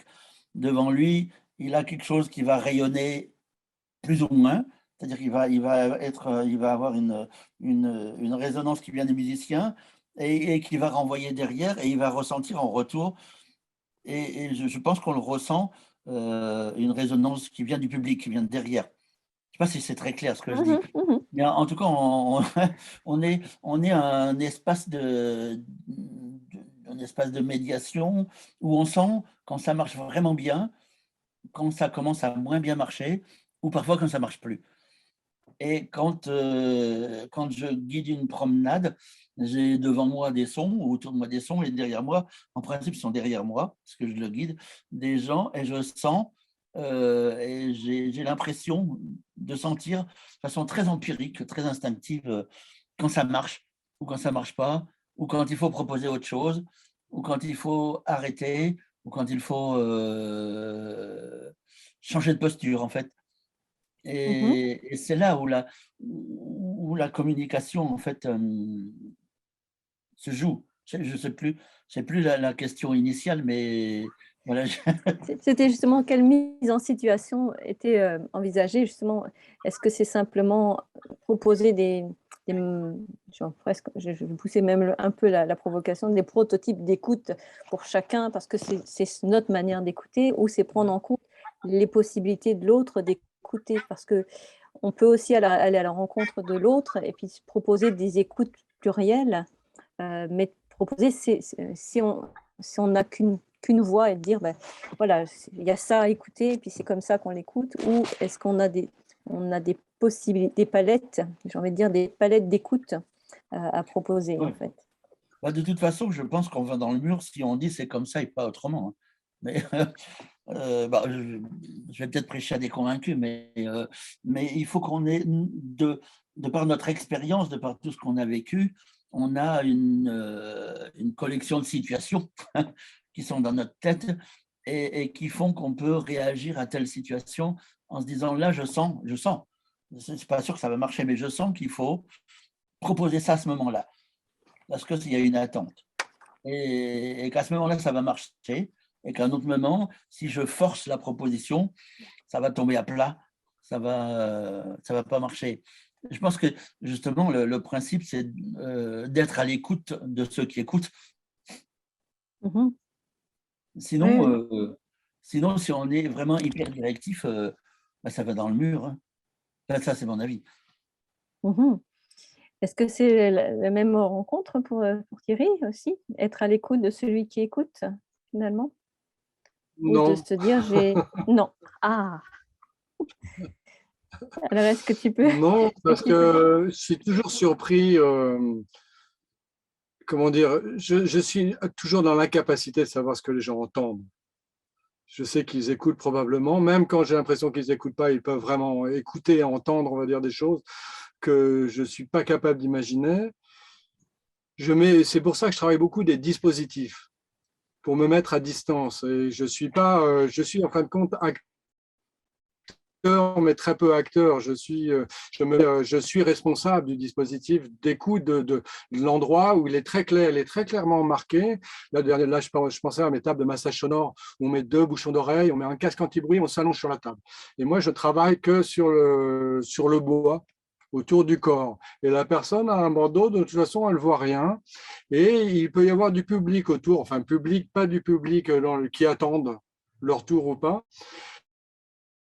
Et personne, pour moi, c'est un jeu, c'est assez amusant, c'est que les gens à l'extérieur qui sont avec l'écoute aérienne ne comprennent pas ce qu'entend la personne allongée. Et c'est même des adolescents qui viennent essayer, ce qu'on n'a jamais généralement en libre, enfin dans les salles de spectacle pour la musique expérimentale, à moins en public captif, oui, mais en public pas captif, on les a pas, enfin moi je les ai jamais. Et eux, ils voient, il y a un copain qui traîne autour, ils se demande ce qui se passe, il veut essayer, ok, il essaie, et en plus c'est à vue, donc il se sent presque protégé d'être à vue de tout le monde. Et les copains viennent, regardent, et puis il sort, et tout le monde veut essayer. J'ai eu la même chose aussi sur les autistes. Il se trouve que j'ai eu un autiste qui a voulu essayer. Et puis après, il appelait tous ses copains. Puis après, les personnes accompagnant cet autisme me disaient ça fait 3 jours qu'il va vraiment pas bien, qu'il ne parle pas, qu'il machin. Et parce que voilà. Et je pouvais d'une part pas l'imaginer, je ne peux pas me mettre à sa place en écoute. Je peux juste savoir que je leur offre un qu'ils contrôlent eux. Et donc, je contrôle juste leur sécurité et une mise en action, un dispositif d'écoute. Voilà. Et du coup, moi, je suis pareil. Alors, du coup, moi, je suis en jeu. Du coup, moi, plus je me mets à distance hors du jeu, enfin, du jeu instrumental, etc., que je pratique toujours. Hein. Je pratique toujours le trombone en orchestre, mais que je mets. Enfin, voilà, c'est très, très différent. Et plus je sais qu'il y a des chances. Qu'il se passe quelque chose pour eux en tout cas, où ça, du coup, ils ont une surprise parce que de fait, essayer d'imaginer ce qu'on entend, alors on peut imaginer ce qu'on entend par écoute solidienne, mais quand on est plongé, j'ai des objets assez particuliers, là, vibrants de toutes sortes, beaucoup de résonance. Quand j'entendais tout à l'heure la guitare, pourquoi la guitare, la harpe, pour moi, il y a une chose qu'ont la guitare et la harpe, contrairement au soufflant, par exemple, c'est la résonance. Parce que moi, je joue ou je joue pas. Enfin, parfois, la pièce résonne un petit peu, alors que la corde de la guitare, une fois qu'elle a été frappée, elle continue à vibrer. Enfin, il y a une espèce d'endroit entre le silence. Bon, ça, c'est d'autres choses. Mais du coup, comment dire, dans ces expériences, je ne veux pas avoir de discours au préalable. Moi, je veux apprendre des choses. Et les personnes, il faut qu'elles aient une expérience et cette expérience les fasse bouger et que ça soit une expérience dont elles ont tous les éléments devant elles. Il n'y a pas de mystère, il n'y a pas de virtuosité. Elles peuvent tout reproduire à la maison si elles le veulent. Ça n'a pas besoin de valeur spéciale, d'objet de valeur. Il n'y a pas besoin de technique. Je forme plein de gens en 1 heure, 2 heures, des ados. J'ai des enfants qui ont fait tout leur quartier en massage sonore aérien. Ils ont décidé, et c'est tous les voisins, toute l'école est passée chez eux. Ils l'ont décidé, ils en avaient eu un, ils pouvaient le refaire. Du coup, et je ne sais pas à quoi ça correspondait pour eux. Je ne peux pas le savoir et tant mieux. Je veux bien abandonner complètement ça et juste avoir la surprise. Enfin, voilà, je ne sais pas. Du coup, enfin, voilà, je suis très. Pour les massages sonores, c'est vraiment une mise à distance. Je ne suis plus vraiment artiste. Je sais plus ce que je suis, en fin de compte, mais ce n'est pas grave. Et du coup, je n'ai pas grand-chose à dire à ces gens-là que les écouter ou leur raconter ce que je vous raconte, des expériences que j'ai eues avec un tel. Ah, ça me fait penser à un bébé qu'on n'arrivait pas à réveiller, qui avait 6 mois. On avait fait, la maman voulait que je lui fasse un massage sonore. L'ami, je sais pas, alors c'était à Taïwan, hein, ils ont une pratique d'écoute, mais le bébé, il sait pas, la maman le prenait, lui parlait, il se réveillait pas du tout, il était parti loin, où on peut pas savoir. Donc j'essaye qu'il se passe des choses comme ça et qu'il y ait un confort, que tout le monde en ressorte parfois ébranlé, mais de l'intérieur, mais c'est leur problème. Il y a des gens qui pleurent. C'est pas aucune idée pourquoi, qu'ils vous l'expliqueront pas de toute façon. Même eux, enfin, c'est leur. Voilà, parce que j'ai cette pratique des massages sonores en parallèle, de jouer du trombone ou de faire d'autres choses encore sur le son. Du coup, je peux ne rien attendre dans ma vie de musicien. J'ai voulu être musicien, donc j'ai voulu agir avec un instrument puissant, etc. Mais là, du coup, sur les massages sonores, je peux comme j'en fais de temps en temps, quand ça vient, je ne fais pas jamais de prospection, j'en parle pas spécialement. C'est les gens qui en ont eu un qui me demandent d'en refaire ou qui en ont entendu parler, qui voudraient que ça se passe. Et c'est par là. Du coup, moi, personnellement, dans ma vie, voilà, j'ai juste le plaisir de venir et de partager. C'est tout. Donc c'est une offre en partage en fait de quelque chose, mais où la personne sait qu'au départ, elle va vivre une expérience, bonne ou on ne sait pas. C'est vraiment ça. Mais ça, c'est Alors, important, je pense, de signifier ça au départ, oui, alors ce c'est une que je dis, aventure quelque part. oui, oui, une aventure, c'est très clair, je donne la notion de temps, 10 minutes. Je dis, je ne touche pas, je ne vous toucherai pas, et quand vous voulez, vous pouvez partir. Oui, c'est un rapport de confiance, mais qui peut être limité aussi. C'est moins de trucs qui peuvent partir. Ce n'est pas un piège. Il n'y aura rien de mystérieux. Ils peuvent tout voir. Par contre, je parlerai très peu avant, mis à part ces quelques avertissements, s'il y a besoin.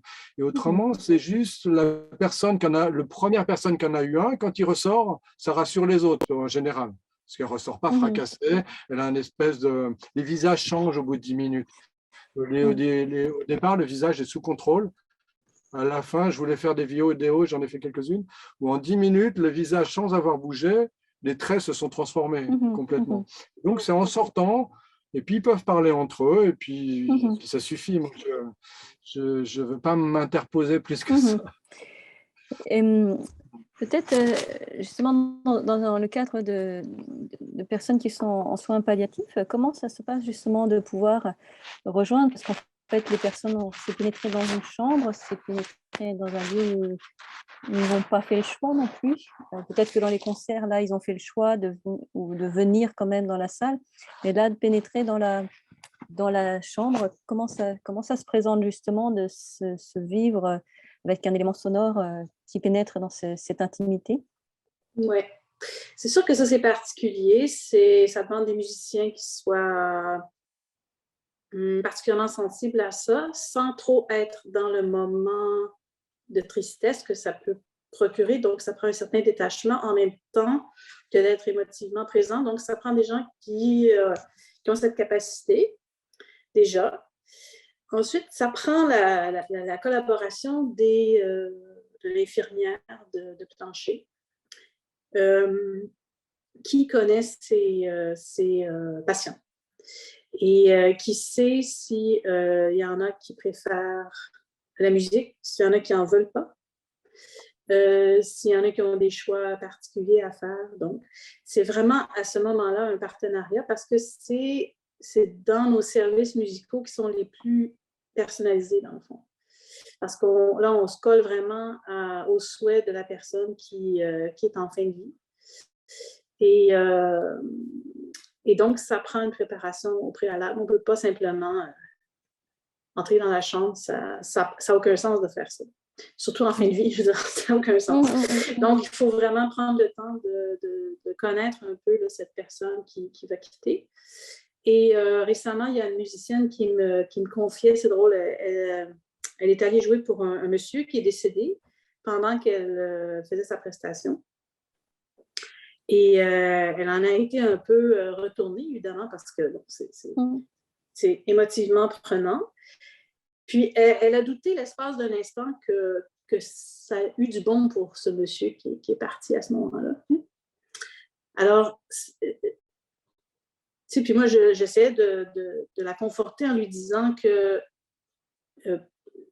les derniers instants d'une vie, il faut justement un laisser-aller. Il semblerait que c'est la dernière décision qu'on prend. Hein? Alors, il faut se laisser aller là-dedans. Et si la musique peut aider à se laisser aller parce que c'est quelque chose qui est confortant pour nous, c'est quelque chose qui nous enveloppe, une espèce de capacité à se dissoudre dans les sons, eh bien, je pense que c'est peut-être la meilleure façon de quitter en réalité. Mais il reste que cette musicienne-là, ce que je trouvais très touchant à part, c'est qu'elle se demandait quand même si c'était une bonne chose. Alors, c'est ça. Mais ça donne lieu à des moments vraiment très, très forts dans une vie d'artiste, de musicien, ça c'est clair, parce qu'on est vraiment... il n'y a pas beaucoup d'artifices rendus là. On est vraiment dans la vérité et dans l'authenticité de la communication. Je reviens à ça, mais c'est parce que c'est ça pour moi. Hein. Donc, oui, un très beau travail qu'ils font, ces musiciens. La même chose en chimiothérapie, quand on va visiter des unités où les gens reçoivent leur dose. Ça aussi, c'est parce qu'on est en contact avec des gens qui sont en fin de vie ou qui réfléchissent sur le sens de la vie. Et la musique ou les sons, souvent, ça les reconnecte à quelque chose qui est plus vrai, qui est plus authentique. Donc, ça donne lieu à des rencontres très significatives. Ouais. Est-ce que dans ce cadre-là, il y a des choix de pièces particulières? Tout à l'heure, on a évoqué quelques types d'instruments qui étaient utilisés, mais est-ce que dans ce cadre-là, il y a des pièces particulières? Parce que là, vous évoquiez même d'avoir choisir, j'ai envie de dire, presque la bonne pièce ou l'élément qu'on va sentir. Est-ce qu'on va être obligatoirement dans un registre qui va rejoindre la personne dans ce qui aurait pu être échangé avec l'infirmière, de choses qui pourraient rappeler des souvenirs, ou est-ce qu'on est complètement dans des choses qui n'ont rien à voir? Est-ce que non, on essaie comment se procède de se coller au goût de la personne. Oui. Des fois, ce n'est pas toujours possible. Évidemment, on fait ça dans un hôpital à Montréal qui a une forte communauté italienne. Mm-hmm. Donc, souvent, on est dans ce registre-là de chansons italiennes, tout ça. Puis, au fil des semaines, on s'est fait dire, vous savez, des fois, vous nous envoyez des musiciens où il y a un petit peu trop de rythme. Ça nous prend des choses plus apaisées. Donc, faut faire des choix en conséquence. Je pense que c'est pas un moment pour y aller non plus trop fort. Il faut comme respecter cette bulle-là. Donc, il faut faire preuve de beaucoup de discernement quand même. Ouais. Oui, donc que ce bien-être, finalement, on trouve où ces sons vont finalement faire du bien réellement, et non l'inverse de ce qui...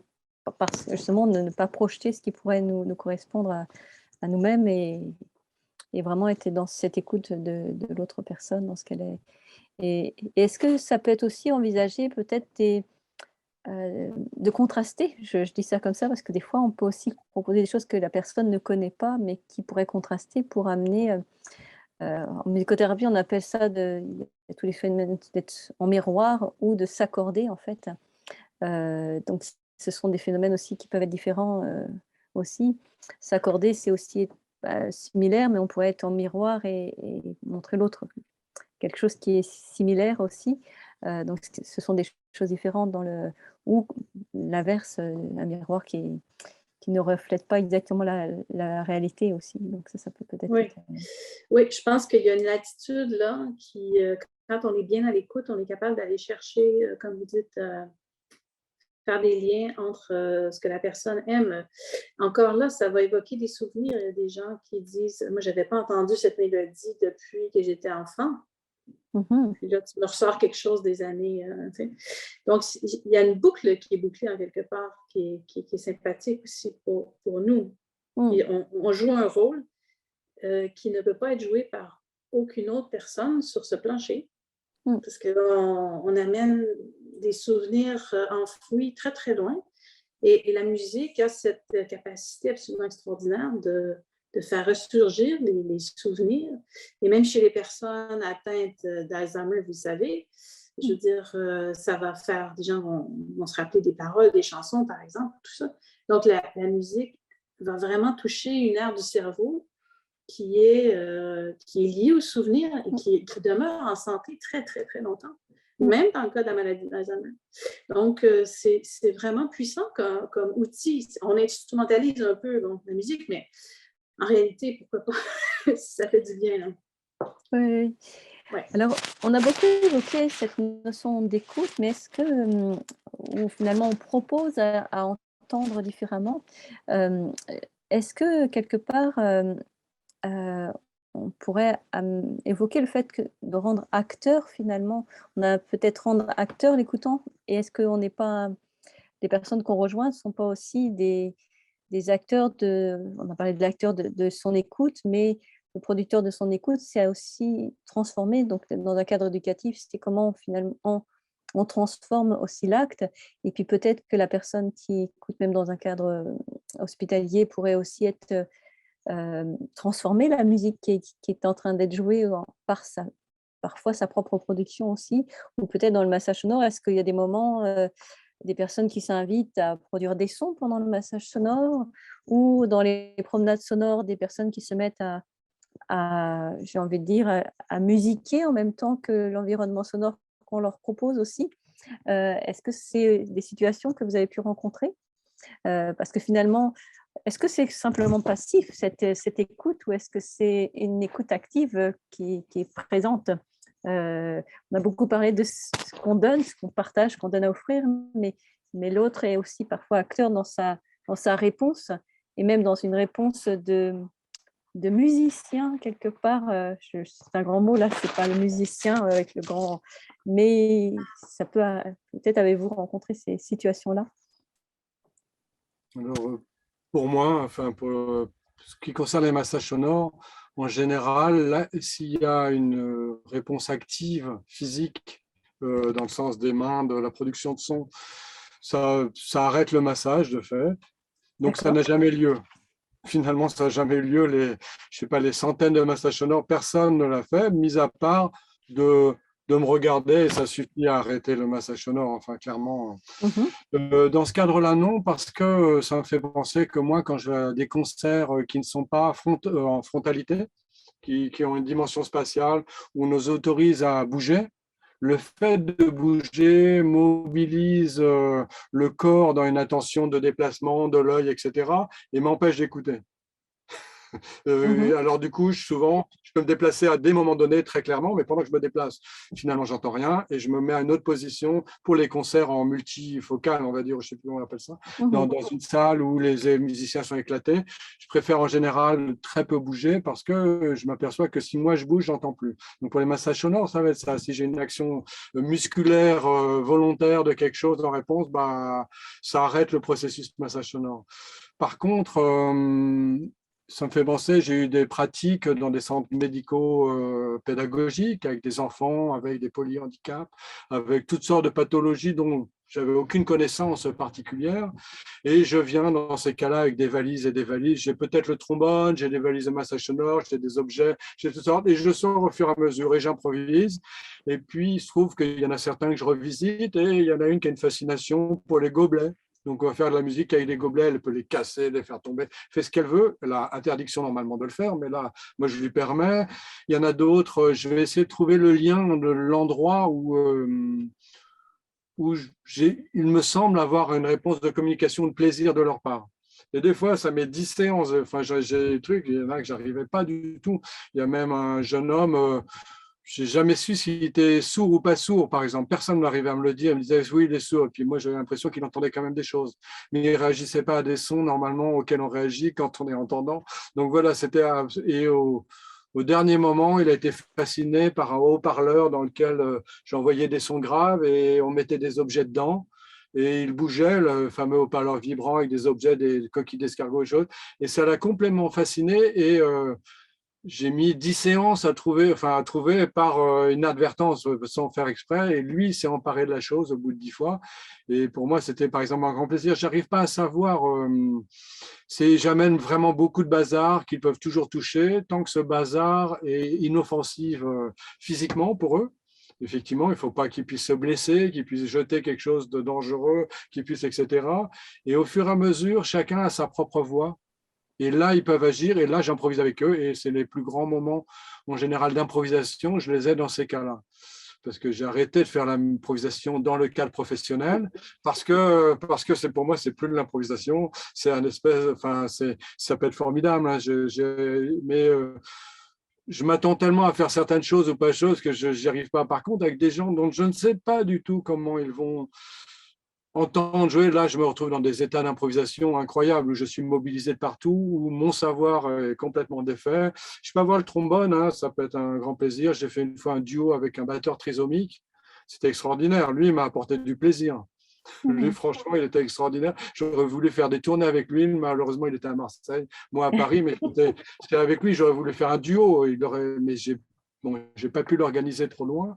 Mais c'est, voilà...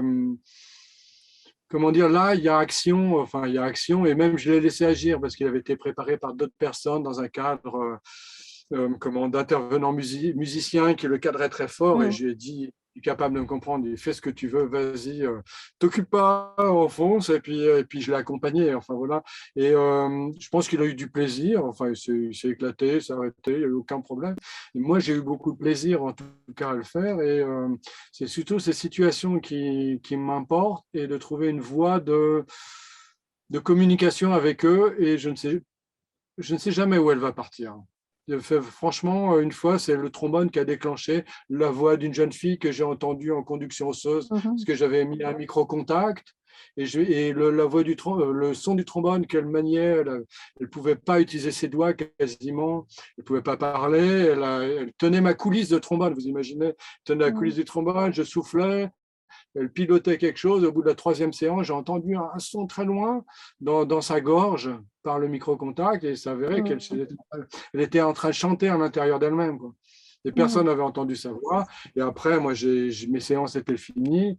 Et puis, je ne sais pas ce qu'ils en ont fait, mais en tout cas, elle avait la banane et puis ça suffisait. Donc là, c'était l'impro total. Là, et la leçon est venue les chercher et c'était dans la relation que ça s'est passé aussi. Oui, dans l'excitation de la hauteur pour elle, d'une chose qu'elle pouvait manipuler. Elle avait quasiment pas l'usage de ses doigts qu'une manette, de ses bras parce qu'elle était polyhandicapée.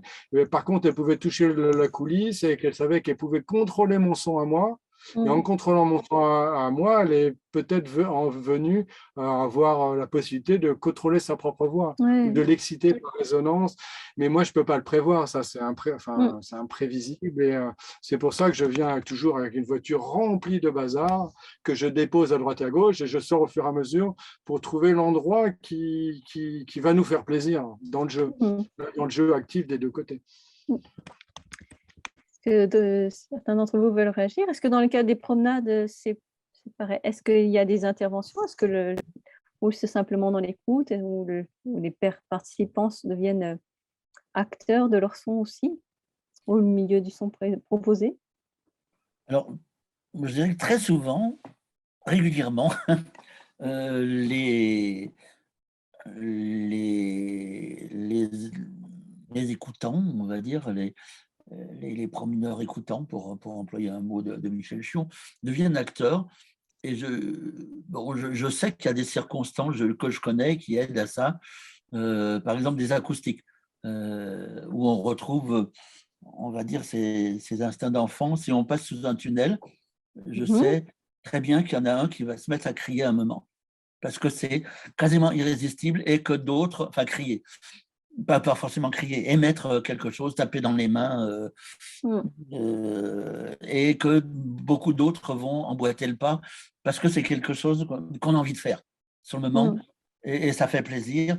Et très souvent, je passe aussi dans des parkings souterrains ou dans des églises parce que j'adore les lieux qui ont des immenses réverbérations, parce que la réverbération, c'est aussi… tout à l'heure, je parlais de la résonance, la réverbération, c'est autre chose, mais c'est quelque chose qui vraiment nous immerge. Et là, les jeux naissent très spontanément. Il y a quelqu'un qui va commencer à taper sur un truc en bois. Et puis, il y a des gestes qu'on propose. Si moi, je mets l'oreille sur une balustrade, enfin une rambarde très longue en fer, tout le monde va commencer à gratter. Et ça, c'est pas forcément…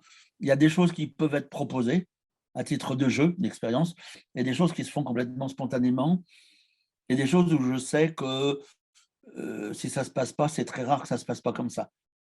C'est ce jeu qui est fait à la fois de propositions sous-jacentes et puis de choses instinctives parce qu'on a envie de les faire à ce moment. Est-ce qu'on pourrait imaginer qu'il y a, parce que je n'ai pas osé le signifier, est-ce qu'il y aurait parce que là on vient chercher des gestes, des mises en situation qui seraient universelles, et là je ne parlerai pas de son. Est-ce que vous m'entendez? Mais oui, Louise, on vous entend. Bon. Je ne dirais pas de son universel, parce que là, on a bien vu que selon la culture, il y a des réactions différentes, il y a des choses très, très particulières, mais de mise en situation où on retrouverait, là, on parle de ce tunnel qui a été un peu comme un écho, qui appelle à ça, ou des situations… est-ce qu'il y en a d'autres que vous avez pu rencontrer? Gilles, est-ce qu'on a parlé de ces éléments-là, est-ce qu'il y en a d'autres aussi?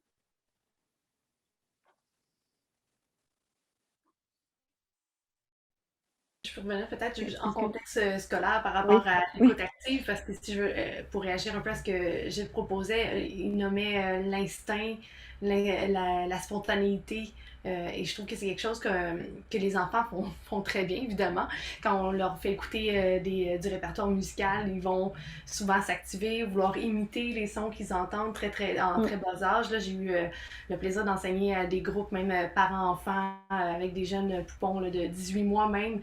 Et déjà, on leur fait écouter de la musique et il y a une réaction qui est souvent motrice d'abord. Après ça, même on va avoir des gazouillis, des sons qui vont être émis chez les enfants.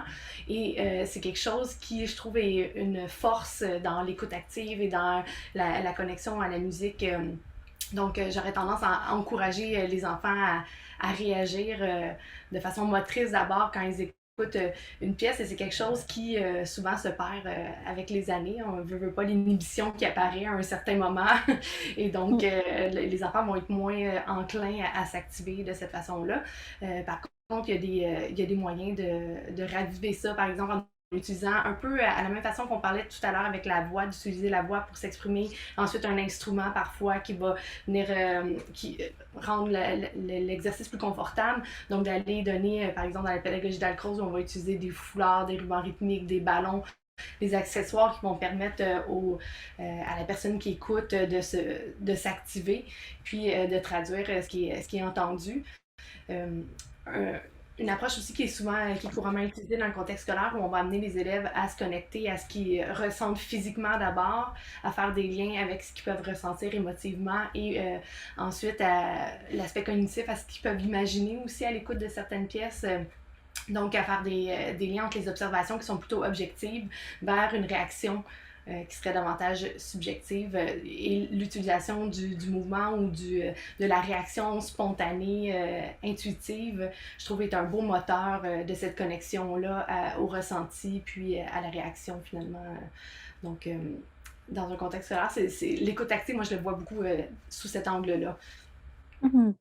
Est-ce que dans un autre contexte, Françoise, est-ce qu'on retrouve ces éléments-là? Quand j'évoquais même de la participation, est-ce que c'est arrivé à des musiciens que des personnes se mettent à chanter même, ou se joignent à vos chanteurs? Parce que c'est aussi suscité. Qu'est-ce que...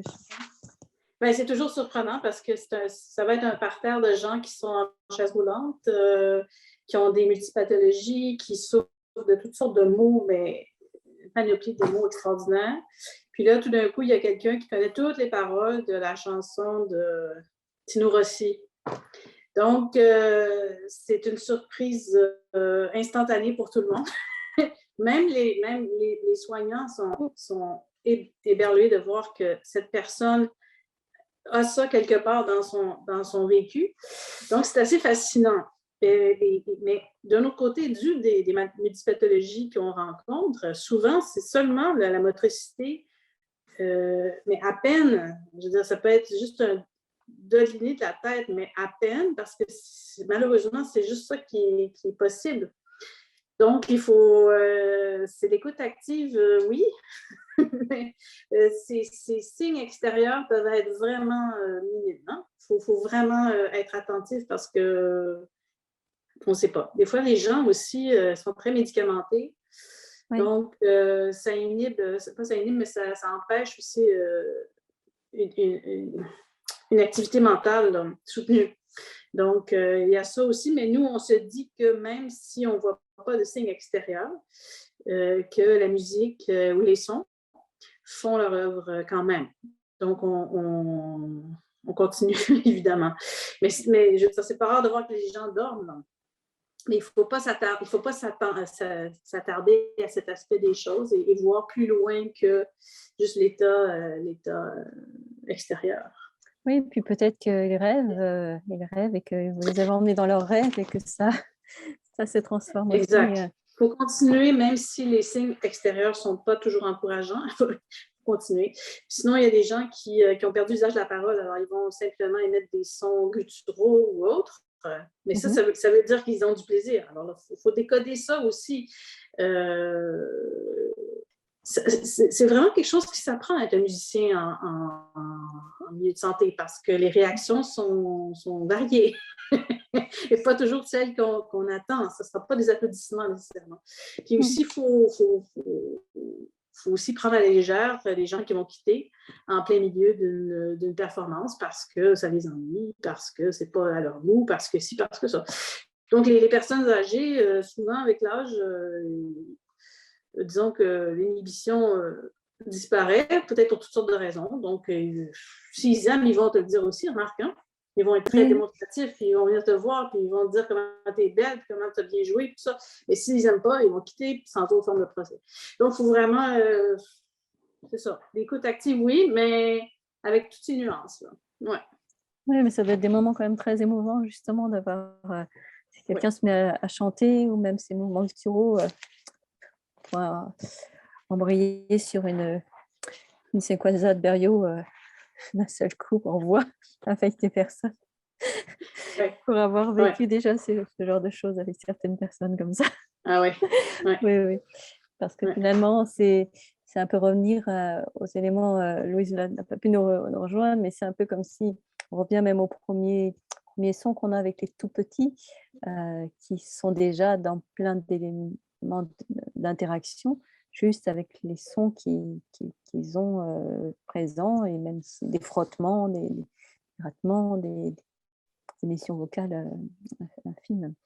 Donc, je trouve qu'il y a un genre de cercle qui s'opère, je ne sais pas, parce que quand on est plus jeune ou même intra-utérin, on va être très conscient des sons, et puis on va s'en détacher au fil de notre vie adulte peut-être.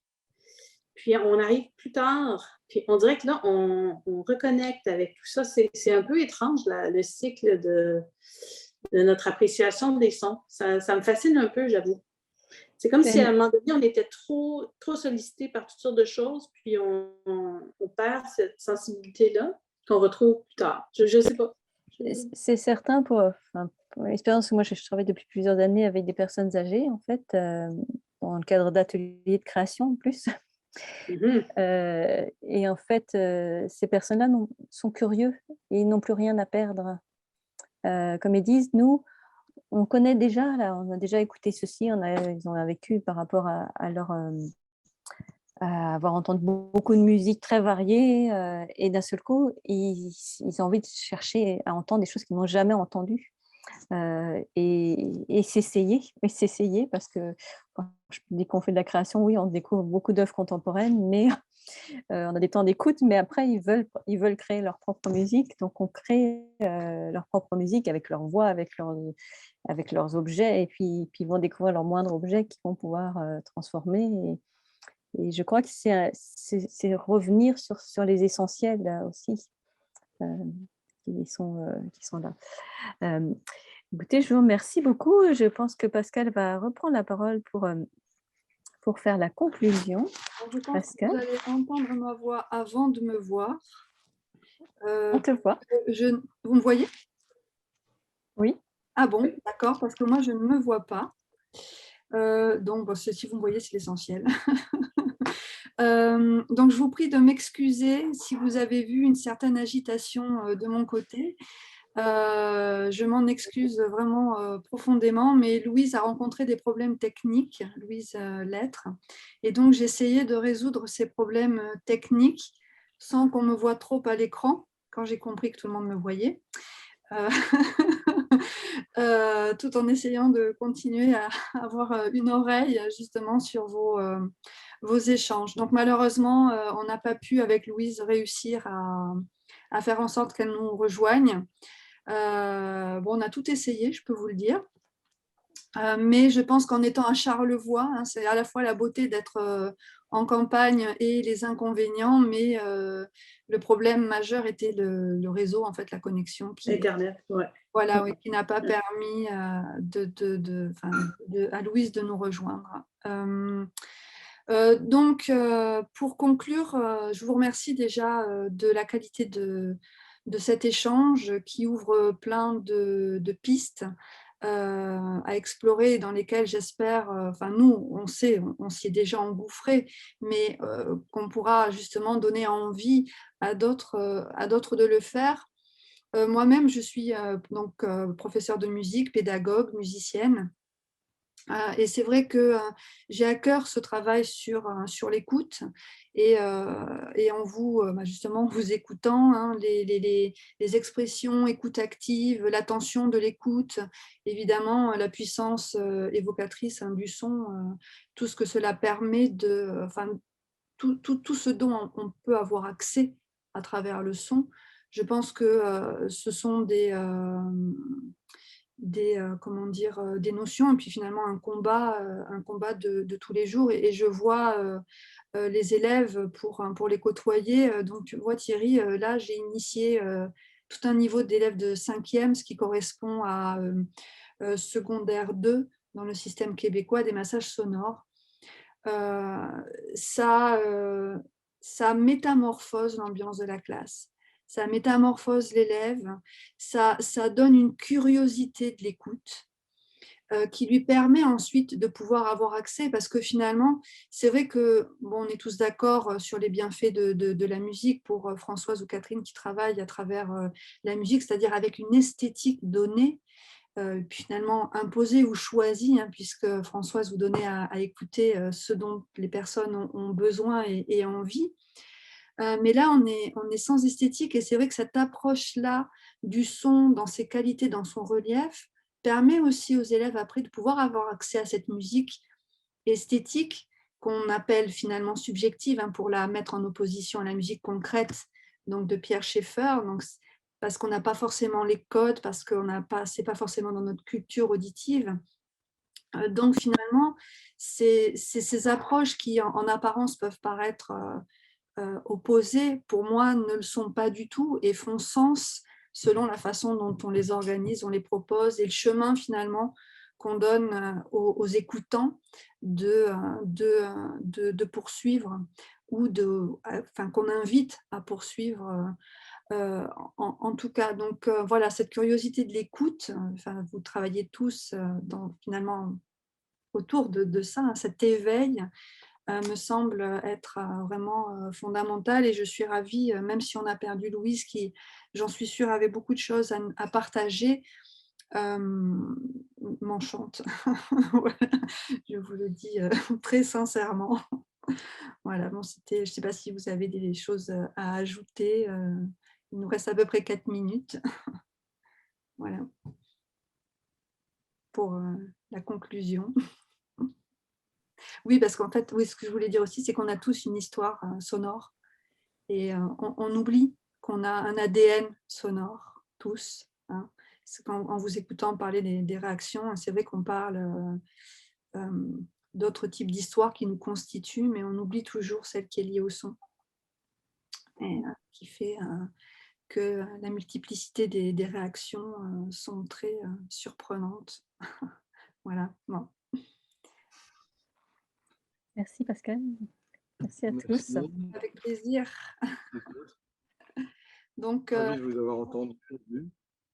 merci pour cet échange vraiment à refaire. Merci de l'invitation. Moins à poursuivre. Oui, merci beaucoup. Bien. Le mot de la fin, merci. À bientôt, puis bonne fin pour cette semaine du son canadienne. Oui. On termine demain soir. Oui, tout à fait. Merci. Bonne